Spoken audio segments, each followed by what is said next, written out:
Hey everyone, good morning. Welcome to the King Angel Show, and if you're returning, welcome back. I'm King Angel, a San Francisco Bay Area live streamer and content creator here on YouTube and Twitch, also Facebook as well. We specialize in talking about, reviewing, discussing a wide range of topics. We read the news, go down rabbit holes. We catch up on current science, space, you know, anything that we find interesting. Like I said, welcome to the King Angel Show. I was supposed to go live yesterday, but I just wasn't feeling myself. And again, I was supposed to start at 10. I was supposed to start at 9 today. Started doing something else, pushed it to 10. Right when I was already ready to start, I was gonna put my watch on, and the little thing broke, like the belt on it, and yeah, it just fucking frustrated me. But we're here, happy to be here. Yeah, I'm not even gonna lie, dude. It's been hell the last couple days, and not so much hell. I feel like that's a strong word to describe a situation. I'm pretty grateful for all the good things in my life, so I don't want to make it seem like I'm in this really bad situation, but it's just, I don't know, man. There's just so much happening, like, in the country, in my life in general, and I don't know, man. I see it like a period of time that I guess I'm in the process of change. And I read a quote one time that said that change hurts. Change is uncomfortable, and it's really confusing, and you feel lost, and it's a whole bunch of shit. I'm not gonna lie to you, that's kind of how I'm feeling right now. I know everything's gonna be okay, but the process before everything is okay it's just like a really weird process. I don't know, man. I don't want to be a Debbie Downer, but I am human though, so I don't know, I gotta balance that shit out. Yeah, it's between, you know, just the sheer will to, I don't even know, man. Get up in the morning is, I never thought I would find myself in this situation, but yeah, here I am. And again, I don't want to like over exaggerate and make it seem like I'm in like a extremely bad situation, but I don't know. There's a quote from a Bob Marley song that says, "Every man thinks that his burden is the heaviest, but who feels it knows it." And that's always resonated with me because I don't know, maybe it's our own minds that make problems seem bigger than what they really are, or maybe problems are really as big as they are, and it's just you're confused and lost trying to process all this shit. I don't even know, man. All I know is when I'm here and I'm sitting in front of a camera, I feel content. Also when I spend time with wifey too, but besides that, being here, you know, and being able to read about things, go down rabbit holes, like I said before, watch videos, learn about things,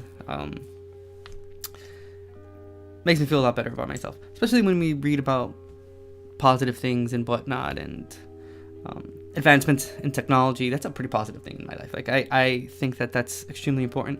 But also, you know, mundane things that we read. You know, Good News Network and whatnot. I mean, we've read articles about puppies and shit. Warms your heart. And I don't know. I said it last stream. I'll say it again. I truly believe that there are a lot of good people in this world. There's still a lot of empathy. There's still a lot of good, even though we find ourselves in the midst of so much anxiety and confusion and just like problems. It's like every single day there's like something new, whether it's in the news or I don't know, man. It's like the older you get, the more problems like just emerge from the weirdest places, and No, man. But nonetheless, we're here, and we're gonna have a great day. It's a Coffee, the News, and Us. Dropped another morning hangout. I do need to take it off of the title, so if you see it on YouTube, I'm sorry, but it is just Coffee, the News, and Us. We'll start off with interesting facts, and then we'll move on from there. See what article they have available for us to read. Hopefully they have some videos there as well. I do like when the articles have videos to it, because it makes it a lot more interesting. But nonetheless, if it's only an article, we'll read through it and we'll go down any necessary rabbit holes and continue researching, discussing, and reading about any topic it is that we're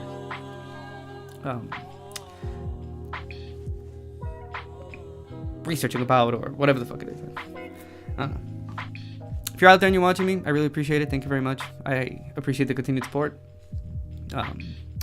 It's a hard game to be in, but I am happy I get to participate in it, and I'm happy I get to be in front of a camera and do this. I feel very lucky, even in the midst of me feeling like I'm in the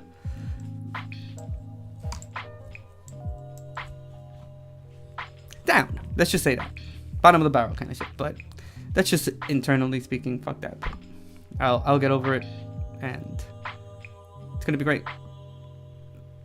I'm really excited for today's episode. You can see the excitement in my face.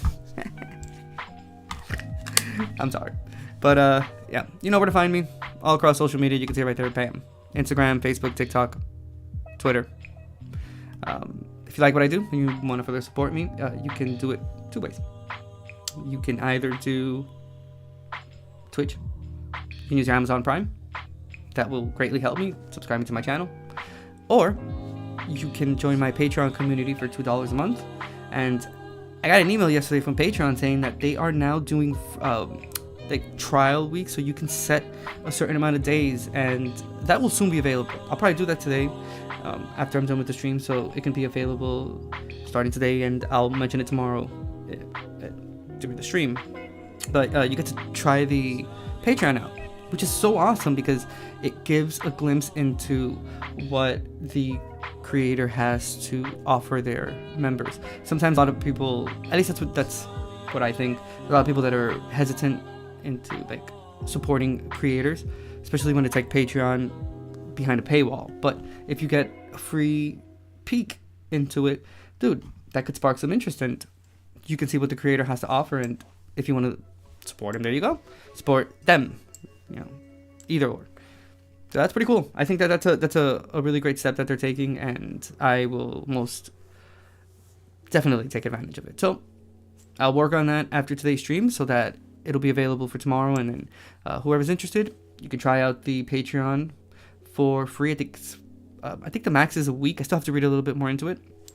And if you enjoy it and you find it useful and entertaining, boom, there you go. You can subscribe to my YouTube, to my Patreon. And also, if you want to subscribe to my YouTube, you can like my videos, comment on them, let me know what you think, share it out to your loved ones, and yeah, hit that subscribe button. And you can also take it one step further and click on the notification bell so that it can notify you when I go live, upload videos, which is at 7 a.m. Pacific Standard Time from Monday to Friday. Go live. I go live Monday to Friday, YouTube, Twitch, and Facebook. 9 a.m. Pacific Standard Time, Monday to Thursday. I'll be after 9 a.m. I'll be here and there, you know, like today I had situation and whatnot, but for Fridays we do 10 a.m. Pacific Standard Time, and yeah, same thing. Coffee, the News, and Us, Random Topic Day. Those are the two main focuses on the King Angel show. We do half a week Coffee, the News, and Us, and then we end the week with a Random Topic Day. That includes countries, advancements in technology, advancements in medical technology, you know, historical events. We have mythology, folklore, both worldwide. We have artists, art movements, countries. I think I mentioned that before, but nonetheless, if I didn't, that's all, or a good chunk of the topics that are in the random topic jar that we pull out of on those specific days, and we cover that topic. We read about it, watch videos, and just learn. You may ask why I go down the route of like education and knowledge, and learning things. I am thoroughly convinced that because education has taken this backseat in people's lives without realizing that, like if there's no education or there's a lack of education, we're not going to advance as human beings. It'll be basically the demise of humans, if you really think about it. Because, I mean, what has kept us alive and surviving to this point has been knowledge.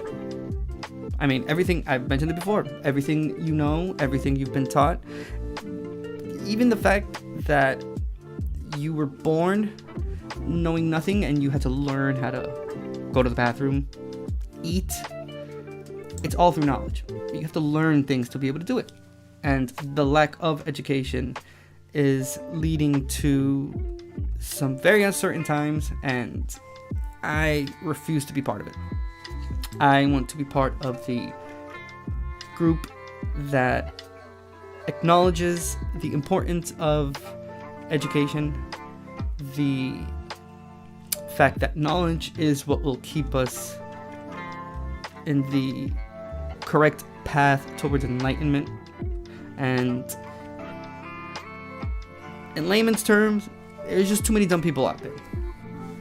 That's it. That's basically it. There's just the lack of education has led to way too many dumb people. It's a Dunning-Kruger kind of thing, and I'm not down for that shit. And I will try my hardest to fight against that. So, yeah, that's what we do here. That's why I focus so much on topics that help us grow as human beings. You know, knowledge is power. The more you know, the better. And it helps out in any situation that you find yourself in. I've mentioned it before. Let's say you're on a date with someone. You run out of things to talk about. Throw a fun fact.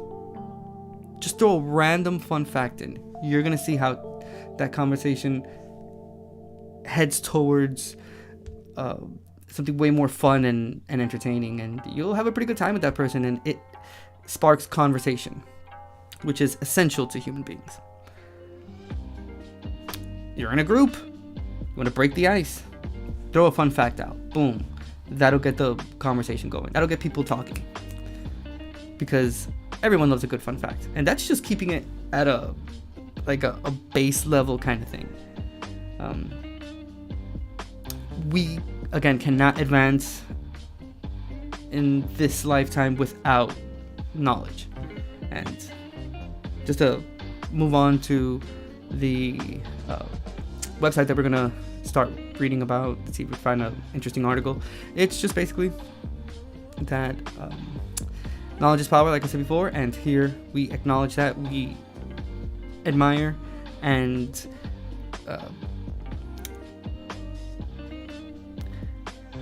keep in high consideration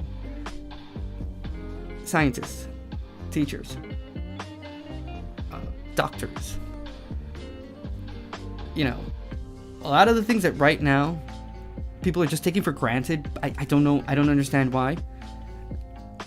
Here on this show, dude, we admire you guys, and we're gonna fight hard against dumbness.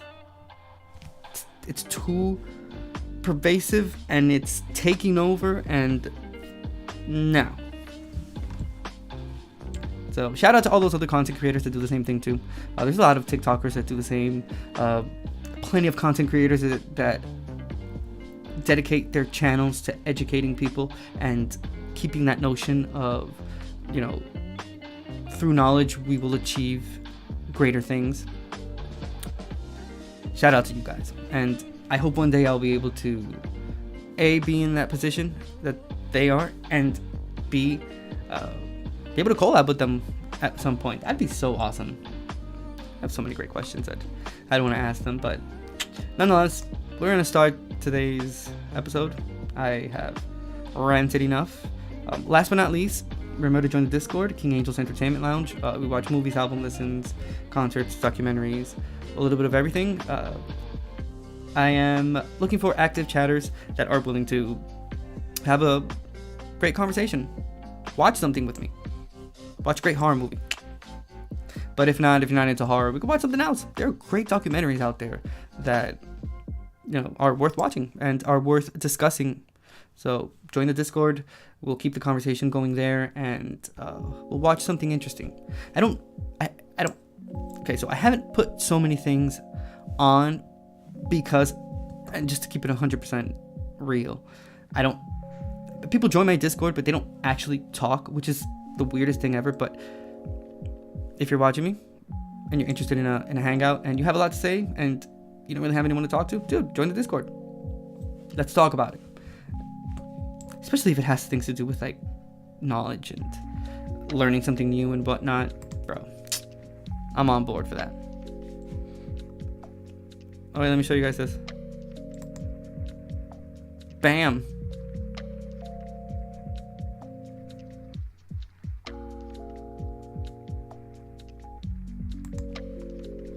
Forget I have that there.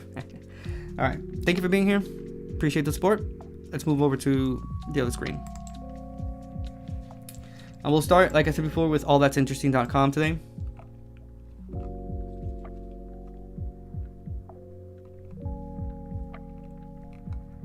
Okay, let's see. I might start with this one. It says, researchers identify a 1,100-year-old breastplate with perhaps the oldest Cyrillic text ever found. Let's see. This seems pretty interesting. I saw this yesterday in the news, and I'm glad that they have an article about it. So, allthat'sinteresting.com. Title says, orcas have sunk 3 boats in Europe and appear to be teaching others to do the same. It's revenge. The big payback.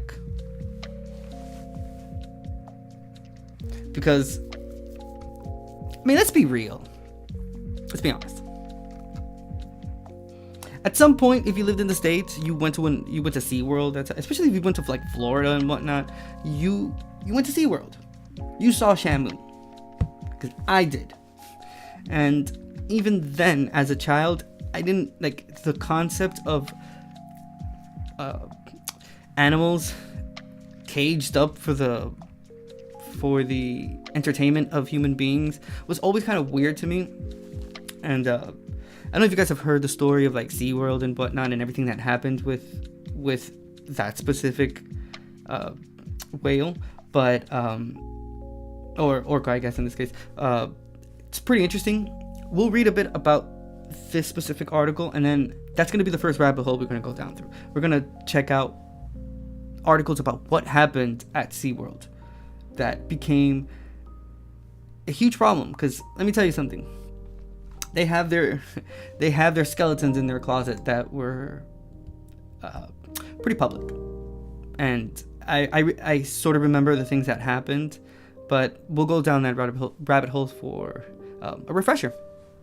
And I mean, yeah, mind you, like there's a zoo in the city, the San Francisco Zoo, and I remember going there once, and I was like, man, this sucks. These animals, they definitely do not look extremely well taken care of. Maybe it was just that specific day, but yeah, no, definitely they need more money invested into that if they want to keep those animals a lot more happy. But again, we'll read this and then we'll jump into that rabbit hole. So, like I said, orcas have sunk 3 boats in Europe and appear to be teaching others to do the same. Written by Austin Harvey, and it was edited by Maggie Donahue, and it was posted yesterday, May 23rd, 2023. So it says, scientists believe young orcas are mimicking the behavior of a single female who had a traumatic encounter with a boat in 2020. So it says, orcas recently launched a coordinated attack against a yacht off of the European coast, and the rest of the population may be copying the behavior, experts worry. As Live Science reported, one recent killer whale attack occurred on May 4th when a group of 3 orcas struck a yacht off the coast of Spain in the Strait of Gibraltar. There were 2 smaller and 1 larger orca, said skipper Werner Schaufelberger. The little one shook the rudder at the back while the big one repeatedly backed up and rammed the ship with full force from the side. The two little orcas observed the bigger one's technique and, with a slight run-up, they too slammed into the boat. The crew was ultimately rescued by the Spanish Coast Guard, but though they managed to tow the boat to Barbate, it sank at the entrance to the port. This, however, was not an isolated incident. Just 2 days earlier, the Telegraph reported a pod of 6 orcas attacked another boat along the Strait of Gibraltar near Tangier in Morocco. Skipper Greg Blackburn of Leeds stated that he was combating heavy weather when 2 large blows struck his boat's rudder. Shortly after, he realized 2 large orcas had rammed into it, and then 4 more showed up. Damn, my man got jumped. He got orca jumped. Holy shit. Once the main pod turned up, it looked like there was a matriarch with a calf, he said. I thought, oh dear, when I saw them. There's not a lot you can do at that point. I just thought we were in it for a ride now. Blackburn chose to drop the boat's main sail to try and make it as boring as possible, which seemed to work. The whales lost interest, but not before causing thousands of dollars in damages. Reports of similar attacks have been continuous since 2020, and experts believe the attacks may all trace back to one singular incident, according to a study from June 2022 published in the journal Marine Mammal Science. The orca leading these attacks is a large female known as White Gladys. Damn.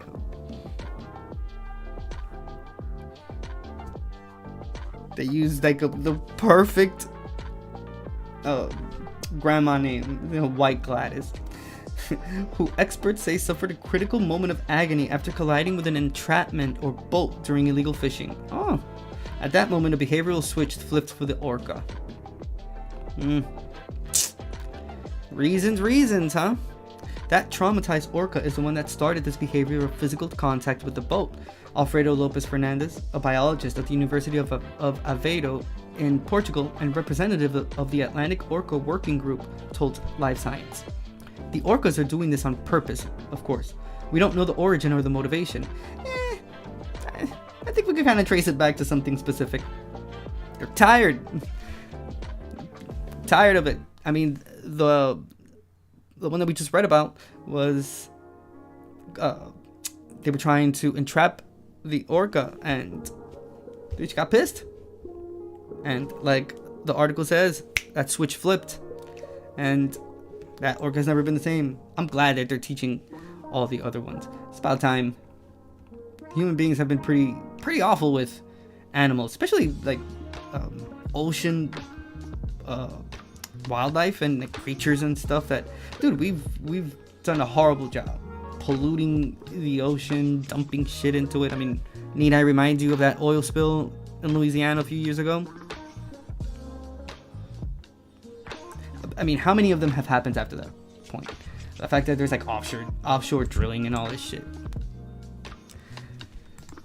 In Dominican Republic, we have Barrick Gold, and there's an infamous picture of one of our rivers that was pretty crystalline before they got there, and the river is like blood red now. So you do the math of why it's blood red like that. It's all those contaminants that are being used in the mining of gold and stuff. It's all dumped into the river. We cannot use that river any longer because it's too contaminated and it would take too much for it to be able to be cleansed, and they sure as hell aren't going to do it. So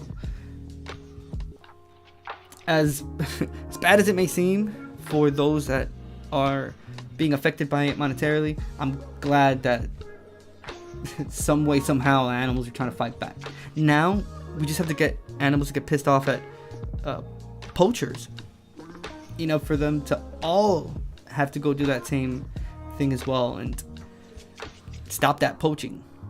We saw the videos of what they do to like elephants and hippopotamuses.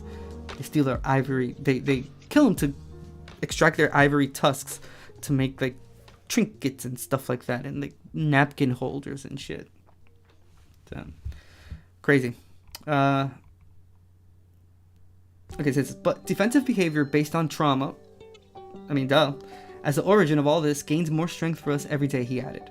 While most encounters with the aggressive orcas have been harmless, there is still growing concern among sailors and scientists. Since 2020, more than 500 interactions have been recorded, but only 3 ships have sunk as a result. We estimate that killer whales only touch 1 ship out of 100, out of every 100 that sail through a location, Lopez Fernandez said. According to the study, orcas are highly social and easily learn to reproduce behaviors they see others perform. Young orcas witnessing Gladys attacking boats' rudders then resulted in that behavior quickly spreading throughout the population. We do not interpret that the orcas are teaching the young, although the behavior has spread to them vertically, simply by imitation, and later horizontally among them, because they consider it something important in their lives, Lopez Fernandez said. Despite the potential risk of attacking the boats, Lopez Fernandez said he believes that the orcas find this behavior advantageous. Other experts, however, have argued that these attacks may not be aggressive in nature, but rather a fad, a temporary behavior picked up by a large group based on the behavior of a few individuals. Like a monkey see, monkey do kind of thing. They are incredibly curious and playful animals, and so this might be more of a plaything as opposed to an aggressive thing, Deborah Gills, an orca researcher at the University of Washington and at the nonprofit Wild Orca, told Life Science. Part of the concern, too, is that the Iberian orca population is considered to be critically endangered by the IUCN Red List, with the last census in 2011 recording just 39 Iberian orcas. Since the encounters began in 2020, 4 orcas in a subpopulation living in the Iberian waters have died, though their deaths cannot be linked directly to the strange interactions with the boats.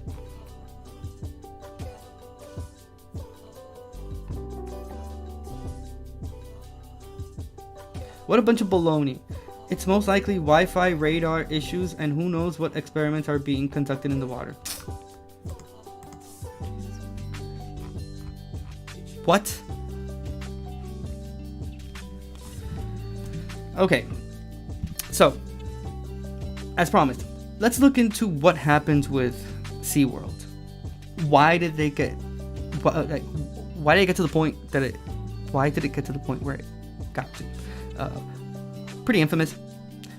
They have had a whole bunch of stuff happen to them, and we're about to find out. So,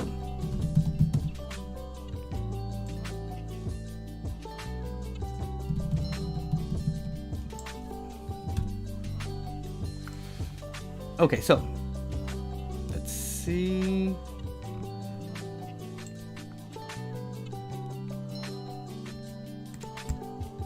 Okay, this is from SeaWorldOfHurt.com, and it says 18 horrible things SeaWorld has done to animals. This is published January 14th, 2020, but it doesn't say who wrote the article. I'm guessing it was the same website, but it says, SeaWorld is a business built on the suffering of intelligent social animals who are denied everything that's natural and important to them. But what horrible things has the abusement park done specifically? From tearing animals away from their families, to breeding and inbreeding them, and imprisoning them in small barren tanks. The website is breaking it all down. So, number 1. SeaWorld exploited an expectant mother for publicity. Employees posted the sonogram of a pregnant beluga whale on social media for views and likes, in a shameful attempt to lure new visitors to its park in San Antonio. If her baby survives, he or she will never know anything outside of a concrete prison unless SeaWorld releases all suffering whales into seaside sanctuaries. So, this is the picture. It says, SeaWorld's viral sonogram of a pregnant beluga whale is a sad reminder that its animal abuse spans generations. If her baby survives, it will likely never know life outside of a concrete prison. If you really think about it, that's exactly what it is for the entertainment of human beings. Let's be real. So, number 2, an orca named Shamu performed in the first ever orca show at SeaWorld in 1965. She'd been abducted from her mother, and during her capture, her mother was shot with a harpoon and killed right in front of her. Shamu died 6 years later, although SeaWorld continued to use the name for various other orcas who were forced to perform in its shows. So, I mentioned Shamu beforehand. In 1978, SeaWorld captured 2 sharks from the ocean and put them in an enclosure. Within 3 days, they'd run into a wall, sunk to the bottom of the enclosure, and died. SeaWorld has continued to imprison and kill different species of sharks ever since.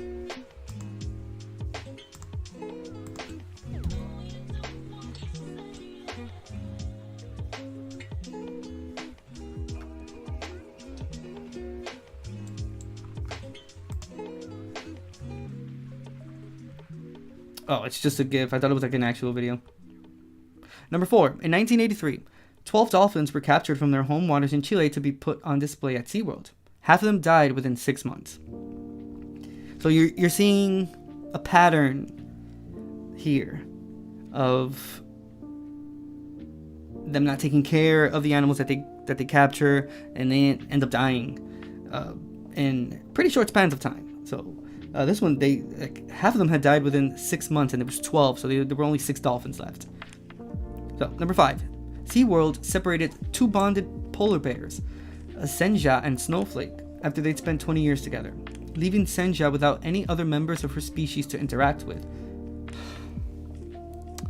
I think I remember reading about this. She died 2 months later, likely with a broken heart. Damn.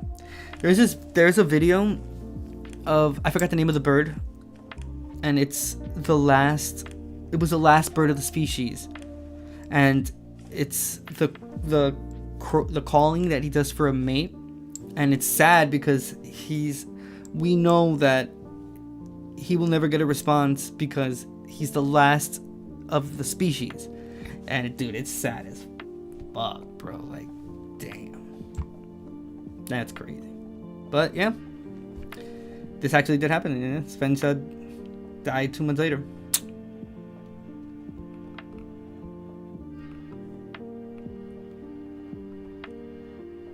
I mean, think about it like this.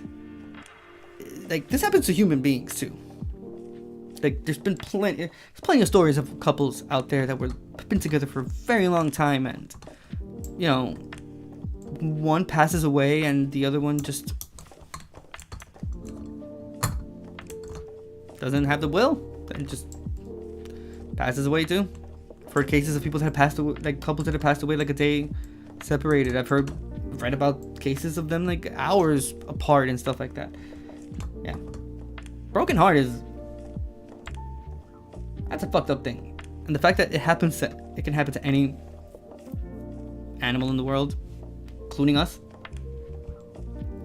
it's crazy. So damn, poor Svenja. Number 6, a dolphin named Ringer was impregnated by her own father, and there's a good chance that her last calf was inbred as well. She's had several babies, and all of them have died. Number 7. In 2011, the company took 10 baby penguins away from their parents in Antarctica and shipped them to SeaWorld in California for research purposes. In 2015, SeaWorld shipped 20 penguins via FedEx on a 13-hour journey from California to Michigan, transporting them inside small plastic crates with air holes and forcing them to stand on blocks of ice. Nanook, a beluga whale, was abducted from... This is number 9. Nanook, a beluga whale, was abducted from his home waters and family at 6 years old, and he was used for an artificial insemination experiment at SeaWorld. He was removed from the water about 42 times so that workers could collect his sperm. 6 of his babies died at birth or shortly after.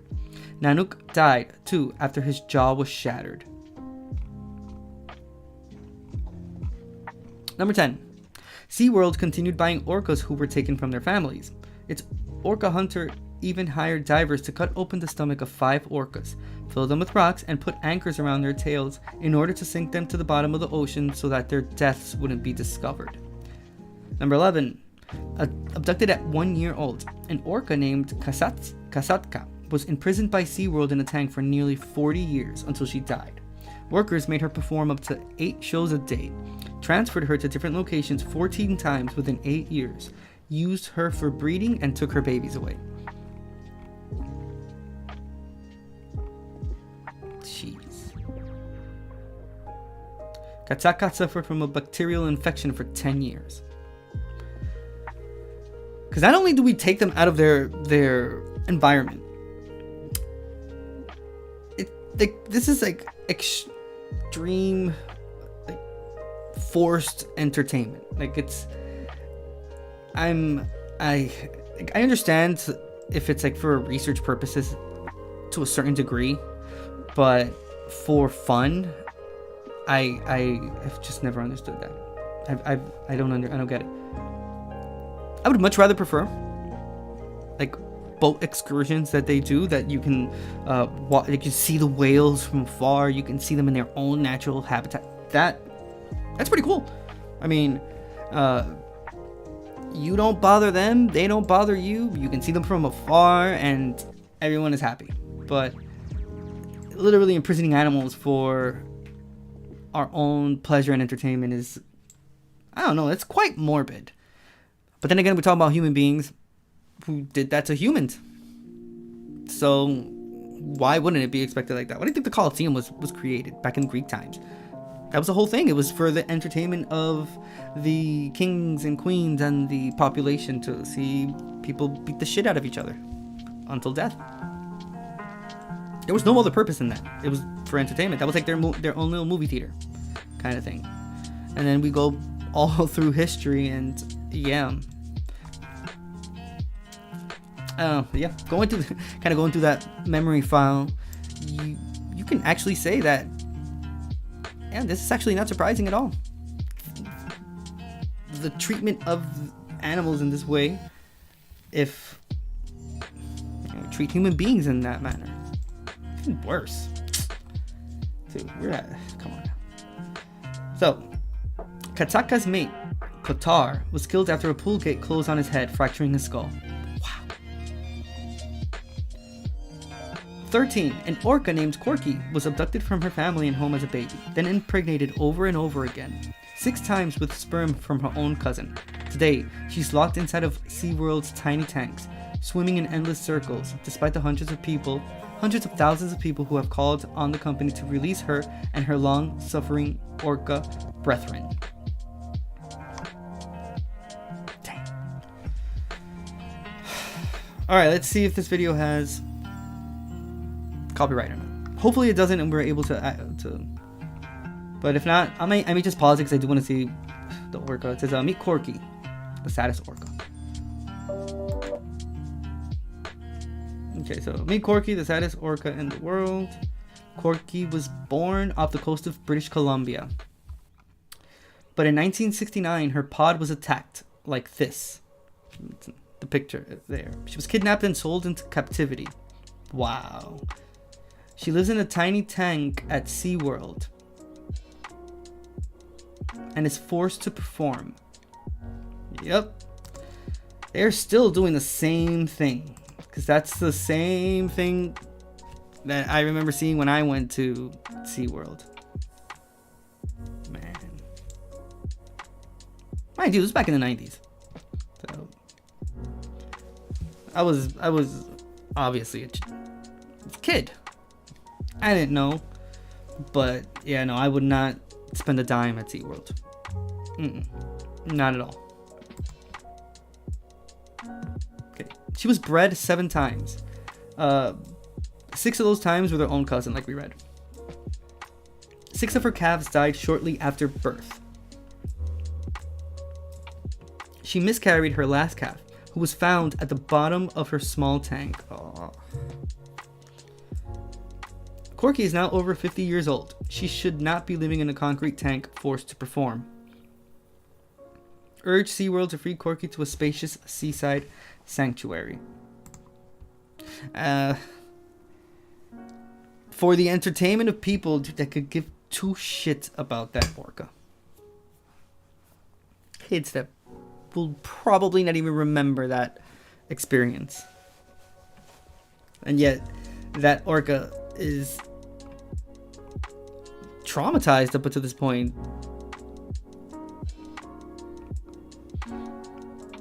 I mean, people complain about like maximum security prisons, and like when they put people in like those solitary confinements, yet don't bat an eye when an animal is confined in that same manner. It's insane. So 14, which is part of the video that we just saw. So Corky's last baby was found dead at the bottom of a tank. Her family is still out there in the wild, but SeaWorld won't return her to them. Number 15. Takara, a 25-year-old orca at SeaWorld, has been artificially inseminated many times, separated from her mother and 2 of her children, and shuffled from theme park to theme park. She was just starting to build a relationship with her daughter, Kiara, when the infant died at only 3 months old. Wow, 40 orcas, and this is as of 2017. 40 orcas have now died on SeaWorld's watch. This is a corporation, mind you. This is a full-blown, you know, they have CEOs and all that shit. I'm tempted to even say that they're, like, public. So, yeah. 16. SeaWorld masturbated Tilikum over and over and forcibly impregnated female orcas with his sperm. He's the biological father of more than half the orcas who've been born at SeaWorld. More than half of his children have died. Wow. So I say, you may know Tilikum's story. He was captured, imprisoned, and driven to kill 3 people. But SeaWorld has continued to breed him anyway. Wow, those are all the children he's bred. He's a biological father of more than half of the orcas at SeaWorld. Wow, it just keeps getting bigger. How just like one leads to another, that leads to another. So about half have even died. Some before even being named. And Tilikum can't interact with the majority of the survivors. They've been shipped to marine parks all over the world. Wow. Yeah, definitely don't go to SeaWorld. 17. Tilikum died, too, after 33 miserable years in captivity. Damn. 18. In order to keep orcas' worn and broken teeth from becoming infected, employees drill out the inside of the teeth, often without anesthetics or painkillers, and then flush them out daily. Oh shit. Look, there's pictures of him. So SeaWorld drills holes into pulp cavities of broken or worn teeth to open them to be flushed. Wow.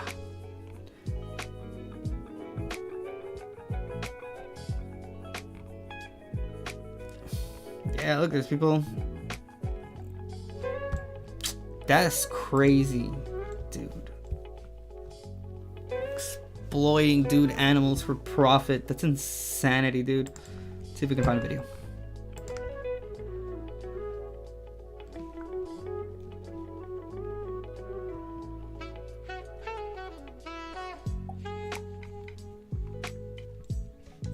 Okay, so this is from December 21st, 2019, so it's a little bit old, but it says how SeaWorld is changing since killer whale controversies. Seems like they're not really changing that much because they still have them in captivity, but was once all about the spectacle, but now? Right now, SeaWorld is at a point where we are evolving our killer whale presentations to more closely reflect our conservation and education mission. The shift coming almost a decade after a SeaWorld trainer was killed by an orca. And then, the widely viewed documentary Blackfish that challenged the practice of using... Highly recommend that documentary if you haven't seen it. Really, really good. And really focuses on the meat and bones of, you know, the damage that this company has done to like ocean wildlife. It's actually, especially like for killer whales and stuff, really interesting. If you join the Discord, King Angel's Entertainment Lounge, let me know that you joined because of this live stream, and later on in the day we'll watch it. I'll look for it. It has to be somewhere. I think it's on probably like a Hulu or something, but it's really interesting, and it's an eye-opener to the actual situation that's happening with that has happened with SeaWorld. So join the Discord. All right, let's continue. Captured orcas and others bred in captivity simply for entertainment. Did Blackfish force you to realize it's time to shift? I think Blackfish was a poignant moment in our company's history for sure. SeaWorld says they're changing the killer whale displays in each of their parks, San Diego, San Antonio, and now Orlando, to be less about music, tricks, and dancing. There's a vein that runs along the inside of each lobe of their tail flukes. And more about education. Morgan Rickey works with the whales. We're definitely still going to have the wild behaviors, but what we're doing is we're explaining the why. But critics argue the whales do not belong in captivity. I mean, saying all this whilst simultaneously walking next to the tank that you hold him in captivity in. You know, kind of ironic there. I mean, don't you think? Like, you could have maybe chosen somewhere else to walk around while saying that you're making these changes to better educate people on them and not have it as a kind of like a spectacle like it was before. It's the reason why there's people that are criticizing it, because they're still in captivity, bro. Like, I don't understand. I whatever. Okay, let's see what else they have to say. Captivity causes emotional, Seaworld, mental dude. problems and also physical problems. Physical problems like droopy dorsal fins from spending too much time at the surface, and mental problems like boredom. They are intelligent, so when they are in a box, it's boring. And this year, TripAdvisor, Virgin Atlantic, and British Airways Holidays announced they will no longer sell tickets to SeaWorld, reflecting changing attitudes about wild animals in captivity. Eventually, killer whales won't be in our parks at SeaWorld. SeaWorld made the commitment to stop its orca breeding program in 2016, and for this last generation of whales, a new environment. Striped bass, where once only orcas lived. And if the whale eats a fish in front of a child? The whale eats a fish. It's the circle of life. Down below is Katina, and then Captive orcas become Yeah, I don't understand. Like, what's so? Yeah, your kid just saw nature happen right in front of their eyes. Nature's metal. That's how it works. I wouldn't understand. Like, what would be the like? Are they gonna go like try to get? You know? Shit, that actually might work. I think one of the ways that they would end up banning using killer whales and they would be freed is if those same Karens would literally complain about this and, oh, that orca ate a fish in front of my kid and my kid is traumatized now. Dude, and they would get them to close SeaWorld down. A very good instance where a Karen situation would definitely help out a lot more than take away. Karens of the world, I just gave you a great idea there. Y'all should go to SeaWorld. Y'all should want to talk to the manager and complain about these killer orcas and they're eating fish in front of their kids and now the kids are traumatized. Oh, bro. Now pitch that idea to them. Is there like a Karen Facebook meet group or some shit like that? Because I'm down to put this idea there, plaster it, and see what happens. Hey, you never know. Dude, you never know. You could get Karen to start working for the greater good of humanity and not just whatever it is that they do right now. It could work. I mean, especially with the current situation here in the States, that could well work. Get like a group of parents and shit that don't want their kids to be exposed to killer whales or orcas eating fish in front of their kids. They'll get that shit banned. And this is the only instance where I'll agree with that shit. Yeah. Karens convene at SeaWorld and get that shit done. Speak to the manager. becoming less I'm performers, dead serious. And SeaWorld hopes more unique educators. Kerry Sanders, NBC News, Orlando. Hey, NBC News. I don't want my kids being exposed to this type of thing. Killer whales? Why are they called killer whales? I don't like this. I want to speak to the manager. Dude, I'm fucking close SeaWorld down, bro. Let's make that shit happen. Okay, let's see. Says October 28th, 2013. It says that SeaWorld executive and orca trainer Michael Scarpuzzi responds to the film Blackfish, saying that Blackfish film ignores SeaWorld's benefits to conservation.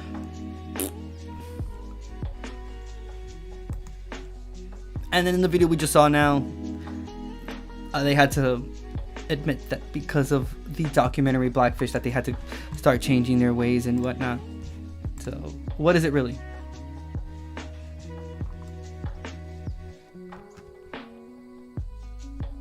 This is from 2016. 2015, 2016. Wow, so old. Is there anything a little bit newer?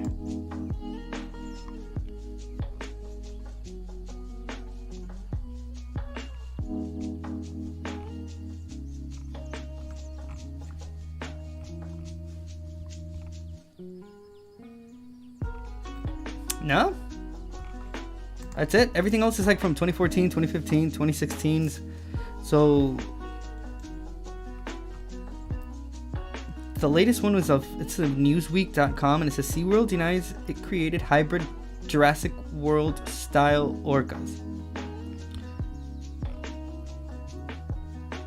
Alright, they're talking about Tilikum. Yeah, no, there's actually nothing else. But that's pretty interesting. And down with SeaWorld. Kind of wish they would have had some more videos and whatnot, but oh well.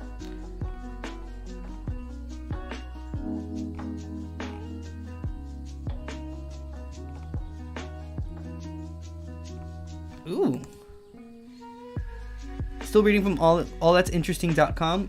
It says these raunchy greeting cards sent by Princess Diana to the King of Greece just sold for thousands. It's written by Austin Harvey, edited by John Kurowski, published May 19th, 2023, and it was updated May 22nd, 2023.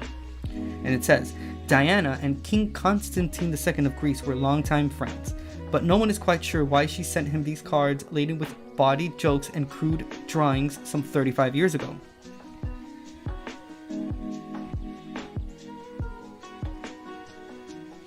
Alright, Princess Di. Well, damn. Beautiful, smart, and with a great sense of humor. Crazy. You know, having lived through that, having like I was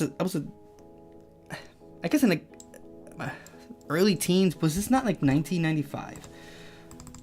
Let me see.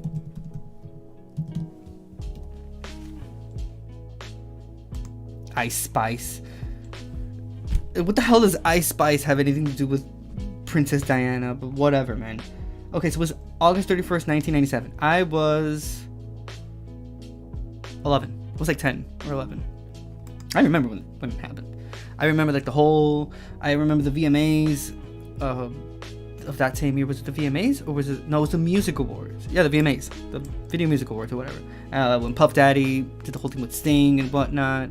And yeah, that was like a whole thing. I remember my parents having the news on, and I was like, "What the hell?" And wow, seeing it now as an adult and all of the things that have happened afterwards, that is an extremely fucked up story. And with all the details that have come up afterwards, I mean, mind you, this has been like 28 years ago, 29 years ago. And there's still things popping up about what happened that night. You know, so many different theories. There's so many different like proofs of evidence that have come out. There's a whole bunch of documentaries that talked about this and whatnot. To this day, there's still things being produced about Princess Diana, and especially now with the whole coronation and whatnot. That's a really, really dense story that at that time was just portrayed as like some accident that happened, but there's just so much linked to it. It's crazy.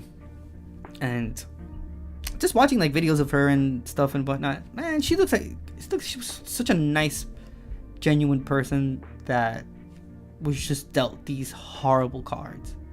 But all in all, she seemed to have very good intentions. And there's this one video I saw. It popped up on my TikTok a few days ago, and it was the running race.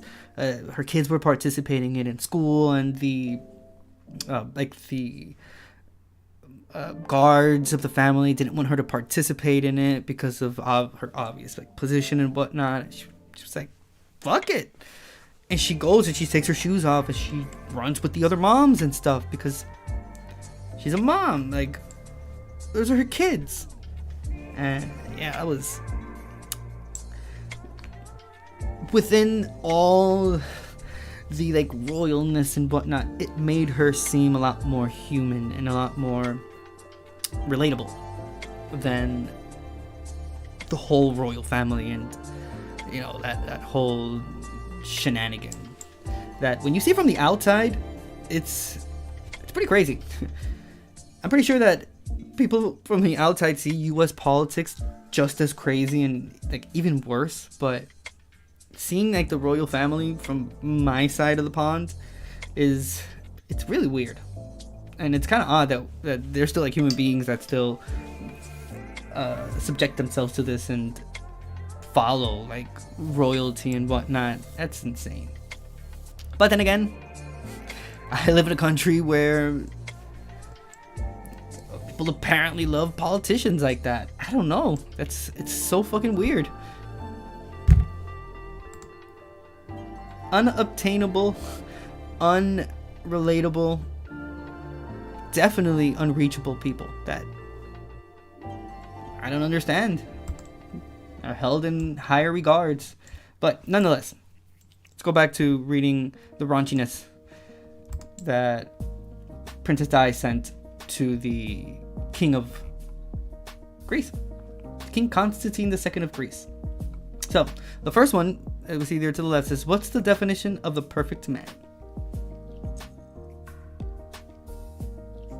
I see what you did there. That is absolutely true. If you're hearing the show, because you subscribe to the Patreon, and I really appreciate it. Thank you very much. You're hearing the audio version of this.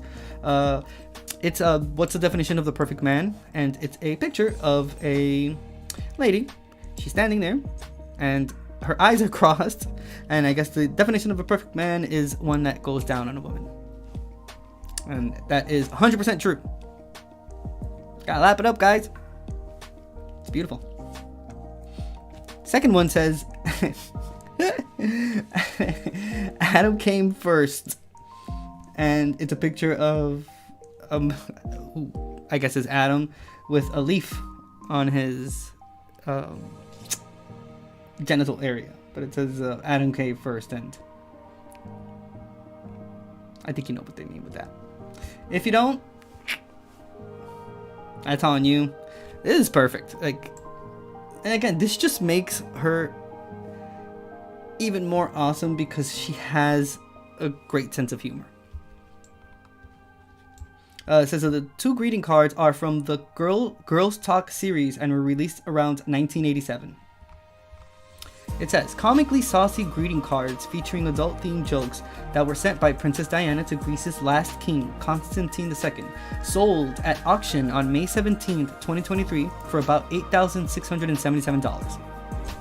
In a press release from Dominic Winter Auctioneers, the auction house, which sold the pair of humorous greeting cards, said the reason Princess Diana sent the cards is unclear, as the cards do not celebrate a birthday, Christmas, or christening.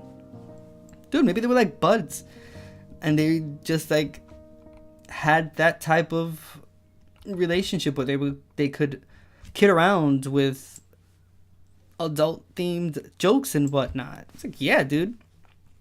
I have plenty of friends that I'm able to like with absolutely no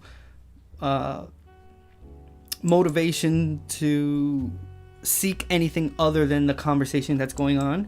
But dude, I have like best friends that I have that we talk about things like that. We joke around about like it's not the only topic we talk about, but yeah, sometimes we joke about like sex things and whatnot. Never with any ulterior motive or intentions, but just two adults joking around about something. And that's how I see this. Man, it just makes her a lot more human. That's so awesome. Mind you, she was a Princess Diana. I mean, she was gonna marry into like the royal family and like the whole thing, and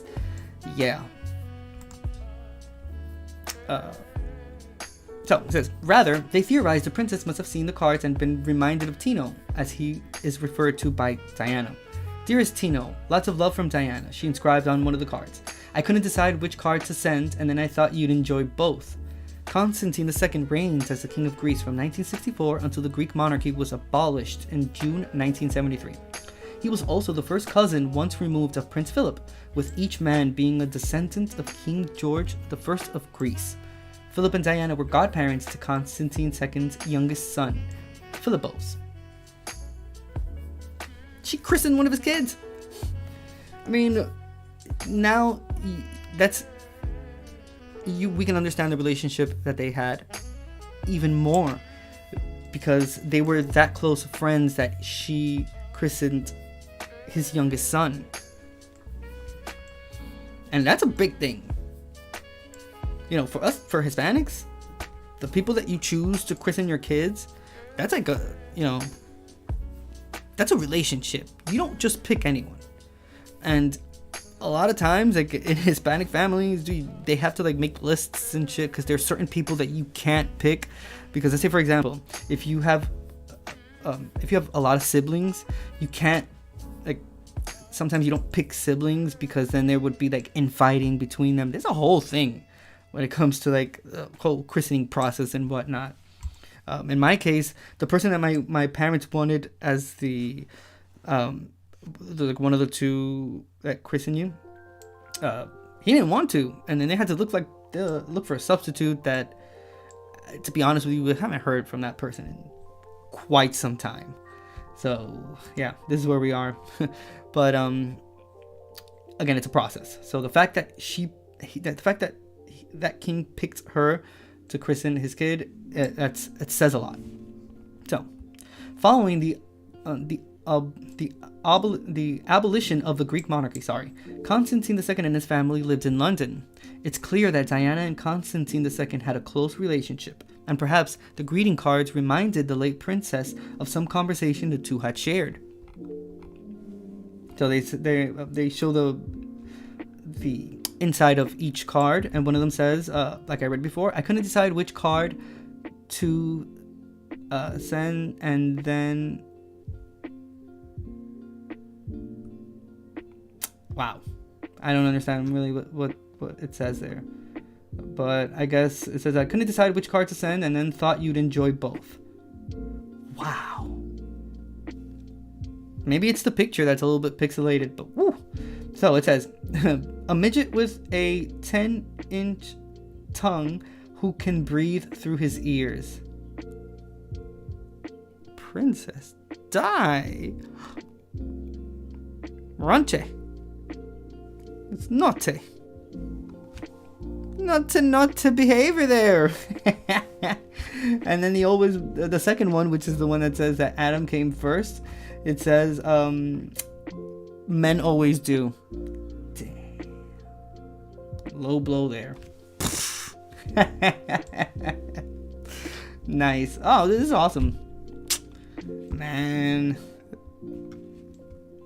A midget with a 10-inch tongue who can breathe through his ears. Alright. So it says both greeting cards came from the Girls Talk series published by Emotional Rescue in the late 1980s. The first features artwork by Mike Edwards and depicts the biblical figure Adam nude with a conveniently placed leaf to cover his privates, leaning against a tree, and the text, Adam came first. Inside the card continues, men always do. The second card features a woman in her underwear and the back of a man's head in front of her crotch. The exterior text reads, what's the definition of the perfect man? Inside, it reads, a midget with a 10-inch tongue who can breathe through his ears. Bro, the 80s were another time, I can tell you that much. The cards reveal another quirky side of the late princess, whose life was regularly put on display by paparazzi and tabloid press. At the time of Diana's death in 1997, Diana was 36 years old, and just 1 year divorced from then Prince Charles of England. She and her boyfriend, Egyptian filmmaker Dodi Fayed, were fleeing paparazzi when her limousine crashed into the cement barrier of a Paris tunnel, and both were killed. Since her death, she has remained a subject of fascination, with many conspiracy theories proclaiming that any number of dubious actors had orchestrated her death. Some even suggest that the royal family may have played a part. I actually saw a documentary that went into that part there, like it was like the royal family and all of the connections. Oh, holy shit. I said it before, we as humans not only did the Inquisition and massive genocides all over the world, there are countless things that human beings do to other human beings just because. So again, I wouldn't put it past fact. I wouldn't put it past anything, to be honest with you. That's why you have to remain skeptical. You have to remain skeptical about everything, not take shit at face value, because you just don't know. Obviously, you want to not try to fall into like weird conspiracy theories either, because that could happen real quick and you don't even notice. But still, like, before getting to that point, question things. You know, just don't take everything at face value. The more things are discovered about things, the more likely the truth is to emerge from it. It says King Constantine II of Greece passed away on January 10th, 2023. So it was this year. The greeting cards were part of a more extensive collection of royal memorabilia at the auction house, including King Juan Carlos I of Spain's alarm clock and an undocumented autograph manuscript of Queen Victoria. Wow. Good for her. Good for her. This is awesome.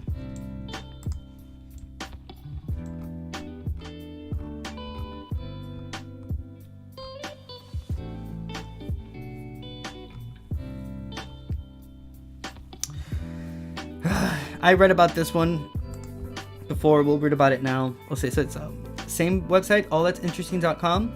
It says a YouTube influencer admits to crashing plane intentionally for video views. It was written by Amber Breese, edited by Matt Crabtree, published May 19th, 2023, and it was updated May 20th, 2023.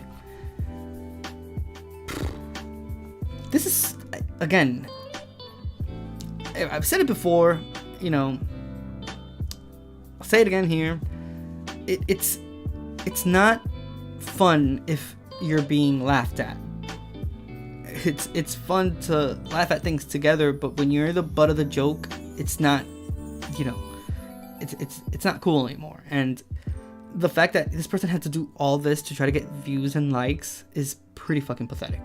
And not only mentioning the fact that it's extremely dangerous, it's really, really fucking pathetic. And it sucks that there are plenty of content creators that strive to make good content for their viewers in an honest and safe way, I guess. And then you have this douchebag that is... Just listen. Trevor Jacobs agreed to plead guilty to federal charges surrounding the crash and now faces up to 20 years in prison. So my man is going to prison for 20 years for this shit. For views and likes. And comments. Bruh. Do they show the clip? They took it off. Let me see if I can find it. So, a YouTube influencer just admitted to the US Department of Justice. Listen to this. That he purposefully crashed his plane to bolster views on his channel for the sake of a sponsorship. He said that. I'll repeat it one more time for the people in the back. A YouTube influencer just admitted to the US Department of Justice that he admitted that he purposefully crashed his plane to bolster views on his channel for the sake of a sponsorship. Before we get into this, let's just see if we can kind of get a quick video. Quick research we'll do, if you want to call it that, as to just some of the dumb, stupid shit that people do for views and likes.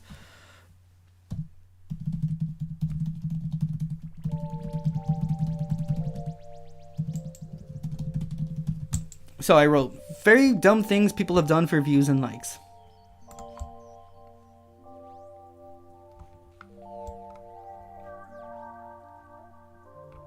I don't want something that long.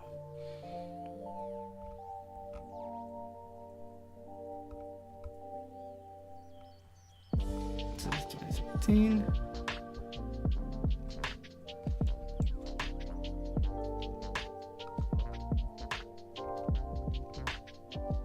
Is it people doing dumb things for 23 minutes straight? This one has 12. It probably has like copyright music, so I won't leave the copyright on it. But let's see if we can see something that can kind of gear us towards sort of like dumb things that people do.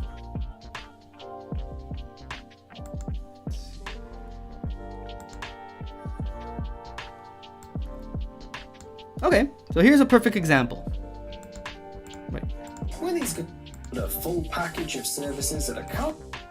So, Exhibit A. They went into a car wash. And what they called it, what is it? Hydro massage. This is what they're doing. High pressured water.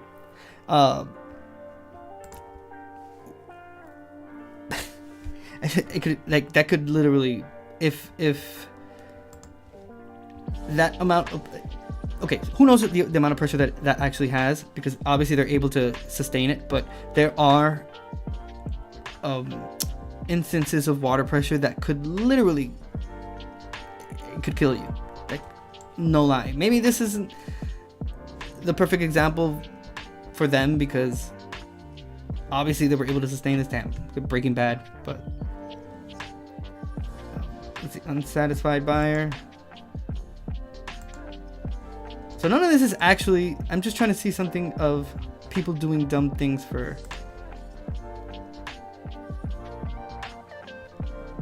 Okay, so let's see. 30 times people did stupid things to get social media fame. This is from dmilk.com. It was published 2 years ago.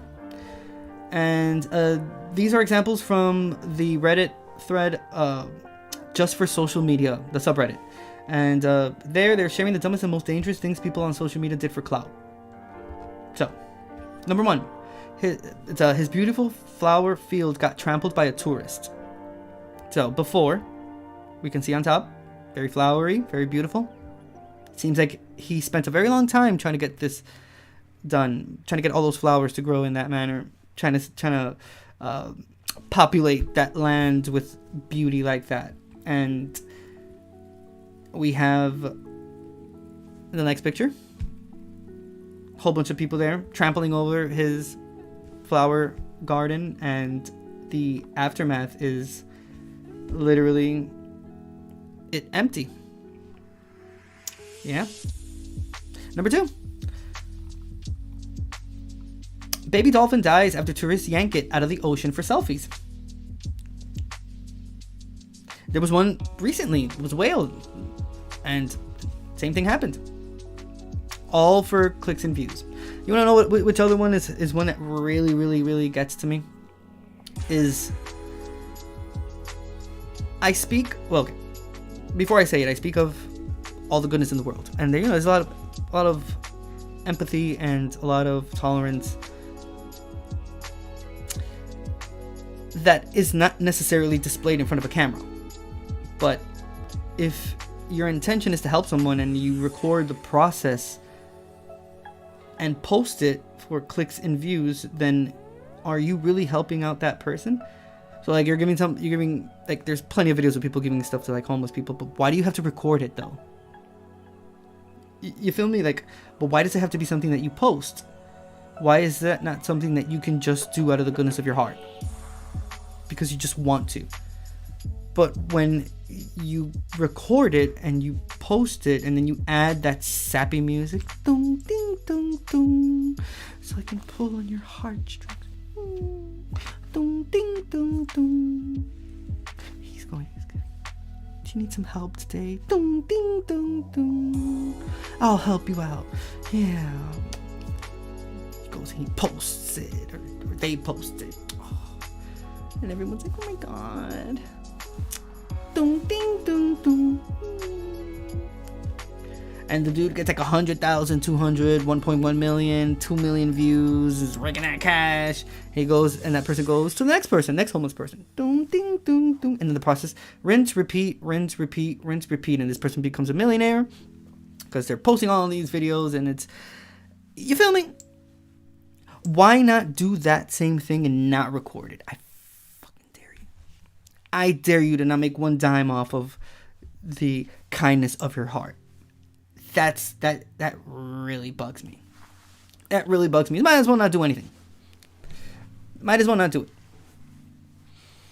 It's like charity and donations that Amazon, like Jeff Bezos, gives to places. He writes that shit off of his taxes. He makes more money off of that. It's not out of the kindness of his heart. It's not out of the goodness of Jesus that he's found in his heart. Oh. No, it's that he can write that off and he just gets more money off of that. And rinse, repeat. And it's the same thing. And it's just like this example right here, killing a dolphin for selfies. Not one fuck given about that dolphin. Not one. All for a picture that you're gonna upload. And then probably some of those people there probably just get like 5, 6, 7 likes. You went through all that for 5 likes. You feel me? Dude. Number 3, another human forgetting that we share this planet. So, it says, you might think it's harmless fun, but I've just had to pull a 5-foot birthday balloon out of the mouth of a choking calf. The message written on the balloon ended, whoever gets this, share on social media.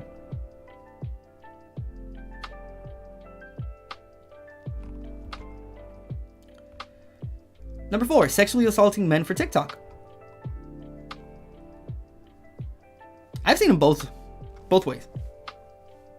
You feel me? And they're both equally disgusting.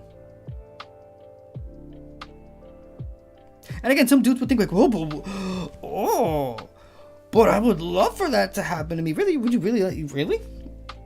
Really? Nah, I know you would. And I'm pretty sure there are plenty of women that don't want this shit happening to them. And there are lots of guys that would not want that to happen to them either.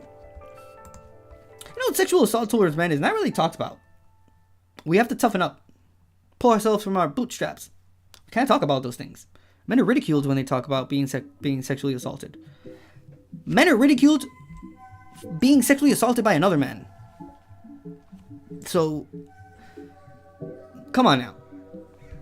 Which is one of the reasons why the Catholic Church has gotten away.